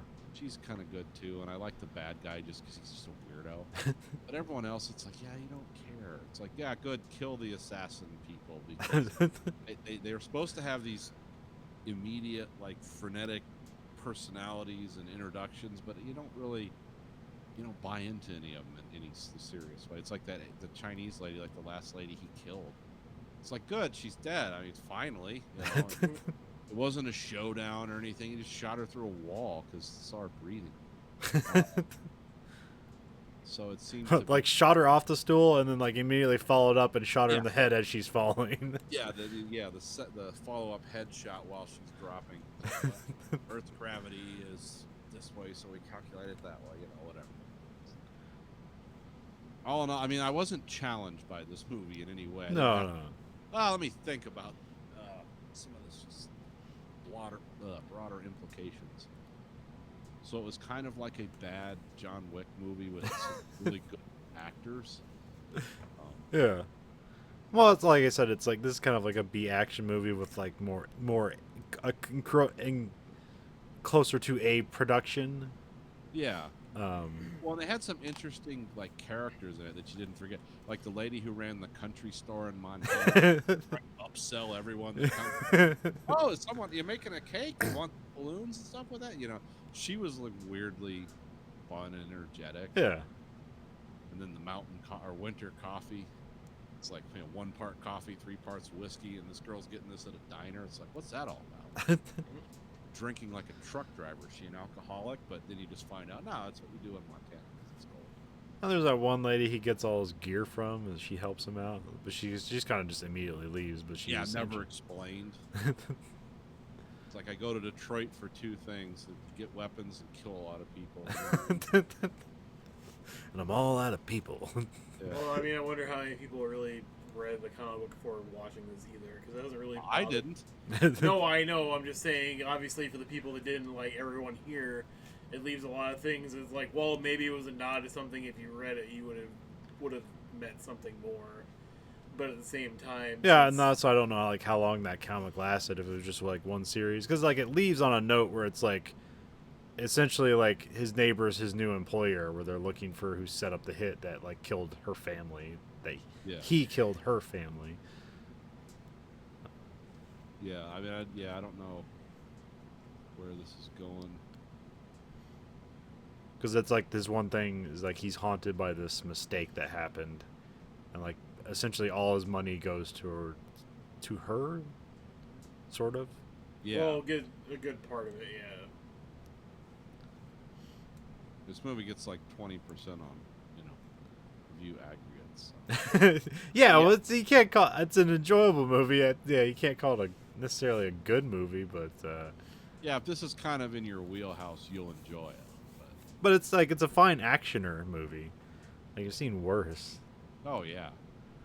But also like going through the Action Boys podcast, and like yeah, there were just like a lot of just movies like just like skirting the lines, like here's tits and action and violence, and you don't have to go behind the beaded curtain to get it. Yeah. That is true.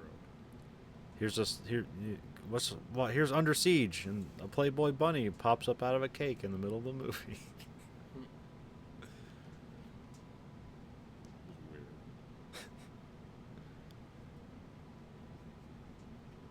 But anyway, Polar, check it out if you're bored. It's very frenetic, and I don't think it's that long, so. No, I think it was probably close to like 100 minutes. Yeah. Yeah, it's not a long movie.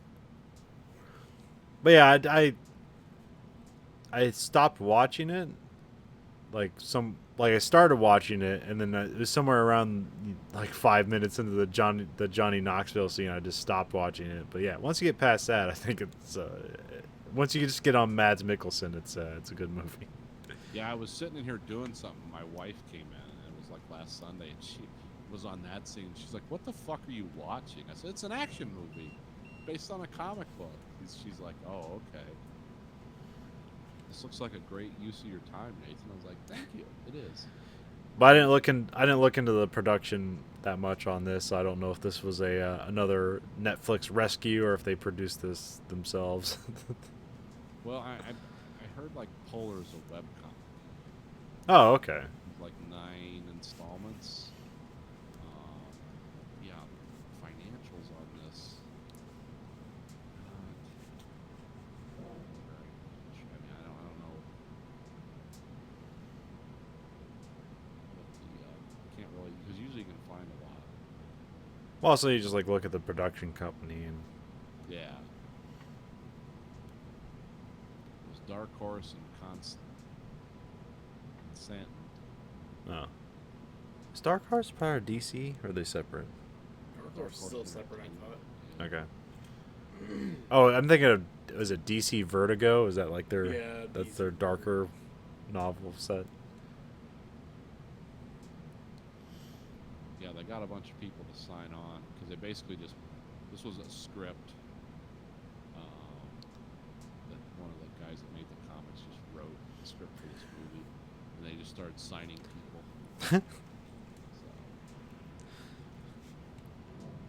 Yeah, this looks like It's like filmed in Prague or something like that to keep the budget down. United States and Germany. Huh. Okay. That was actually Detroit. That was really Detroit. Oh, okay. At least the long shots were. I don't know. So Detroit from Montana.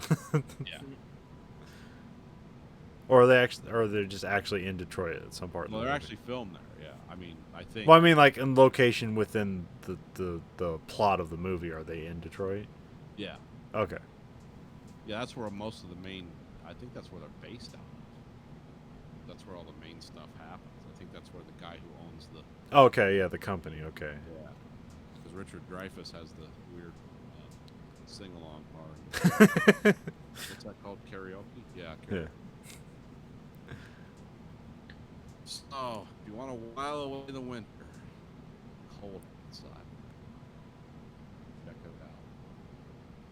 Be ready for it. Hey, did you go to see Card this week? You're breaking up really bad. Oh, okay. How about now? You're Seem smooth okay. a little bit. Okay. Did anyone watch Picard this week? I did not. Okay. Did it fall off a cliff? No, not really. I mean, it just became more upbeat and positive with good stuff happening. Well, it looked like they were doing some like casino heist thing, which either could be fun or really dumb. So I didn't know. Sad and violent. Oh, okay, well that's unexpected. Okay. Yeah, no one saw that. I mean, there was some comic elements to this, at least. Because Picard was wearing an eye patch and acting like an evil French gangster, speaking a weird, fake French accent. Or that one weird brother sister relationship that something molesty happened there. No, which one's that?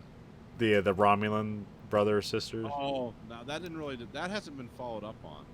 'Cause there wasn't much of that in the week before, and there wasn't any of it in this week, really. Because no one wants to follow up on incest. Well, there's this thing where it's like I think they infer or just say that, well, she calls him brother, I think. Yeah. And then she's like always like weirdly getting close to him and like rubbing him. It's like, this is wildly uncomfortable. He's like, oh, your ears are bad. Let me rub my crotch on your knee. Like, what? No, that didn't happen. Yeah, it's a weird show. It's going nowhere. Well, the Red Letter Media guys put out a episode 2 and 3 review episode, so that's pretty good. They do what they hate it or they like it. Oh, they don't. They hate it. They hate it. Well, I mean, they say about the same stuff we do. Like, there's It's like A+ production, C- story. Yeah, unnecessarily bleak story, not in the spirit of Star Trek. Because I know the one guy on there, like the main guy, has this encyclopedic knowledge of Star Trek. And Yeah. it's like, oh, well, they didn't do this except when this happened. Then they'll play a clip from the next generation. It's like, how does this guy know all this shit? Although Rich had a theory that like immediately made sense. Like, oh, I didn't even think of that. But like, they were talking about like, you know, what's this secret the Romulans are hiding that they'll like forever like betray them to the world, the eyes of the world, and it's like, oh, the Romulans created the Borg, and that's why the secret organization's like trying to get rid of all AI life or whatever. It's like, okay, I guess. Good call. It's probably close to something. Yeah. Like I said, I've seen some things, but some of those things I've seen we've already diverged pretty wildly from. So it's like, okay, well, that was just internet. I mean, maybe it was originally the idea, but this is what happens when the showrunner leaves in the 4th episode. Bye. And someone else takes over for the other fucking 12 or however many they got this year. I don't know. It's not going to get better before the end. So unless at the end. Larry greenlit a season 2, right?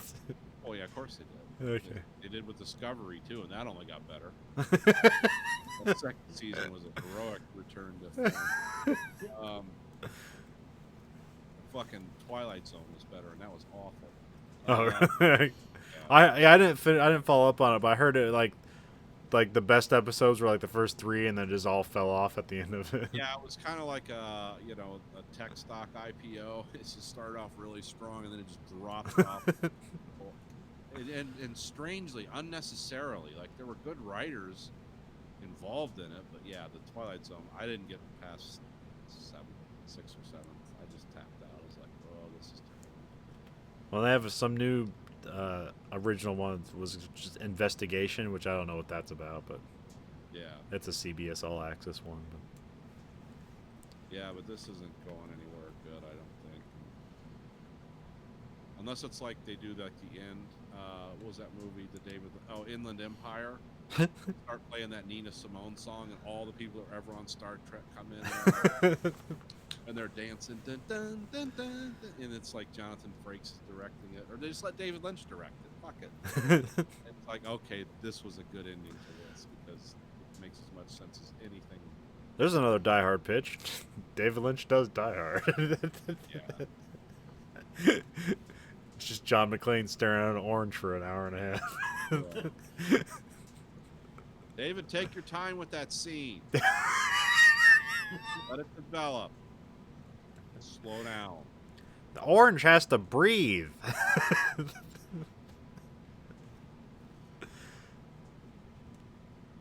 Someone said something funny. I think it was a Facebook post about something David Lynch said to a woman. Because she said something about, I want to stop acting and have a kid. And he's like, you should watch Eraserhead then. That was it. He was actually said this to her. Oh yeah, well you should watch Eraserhead. Like that sounds like something David Lynch would say. Huh. I don't know how much self-promotion he usually does, but well, this was not like on the set of Twin Peaks. Like he was talking to, this was a candid thing, not an interview thing on camera. It was like she's like, I think I want to stop acting, have a child. Well, watch Eraserhead and then think about it. Then he just went right back to whatever he did. I don't think I'm pregnant with an alien. Not yet. It's an alien to you. You know how many calves' livers we used to inflate it to make that thing?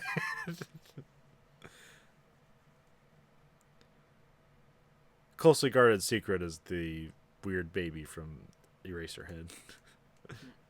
Is it a secret? Yeah, he's never said what it was, but people just assume like he just got a bunch of shit from a butcher shop and glued it together. Looks alive. It used to be. In a certain sense. You'd say yes, it's life. Like we're all made from matter. Let's see what the lady in the radiator has to say. My My favorite was the guy. I don't know if they even do these videos on YouTube anymore. David Lynch, problem solver. Yeah. Where he just shows up and comes up with the most bizarre advice for simple domestic problems. There was some younger guy playing it. I guess he Yeah. saw it and thought they were funny. Yeah. He didn't sue him. So that's always good. There's one with like Christmas and a cowboy, and there's like profanity, and it's hilarious. Yeah, they were all good. All right. Well, that's it for me. Yep. So Well, this we week- have fun stuff on that. You saw Ford versus Ferrari? Yeah. I mean, you won't be here next week, but we can at some point talk about that movie. Oh yeah, and there's some stuff on the list. Well, by that time I'll have watched Knives Out, and maybe Nathan can work on watching Jojo Rabbit. As soon as it comes to Amazon Prime. All right. All right. Well, this week for the American Greed Factory podcast, this is Nathan. This is Colin. Andrew? Goodbye, America.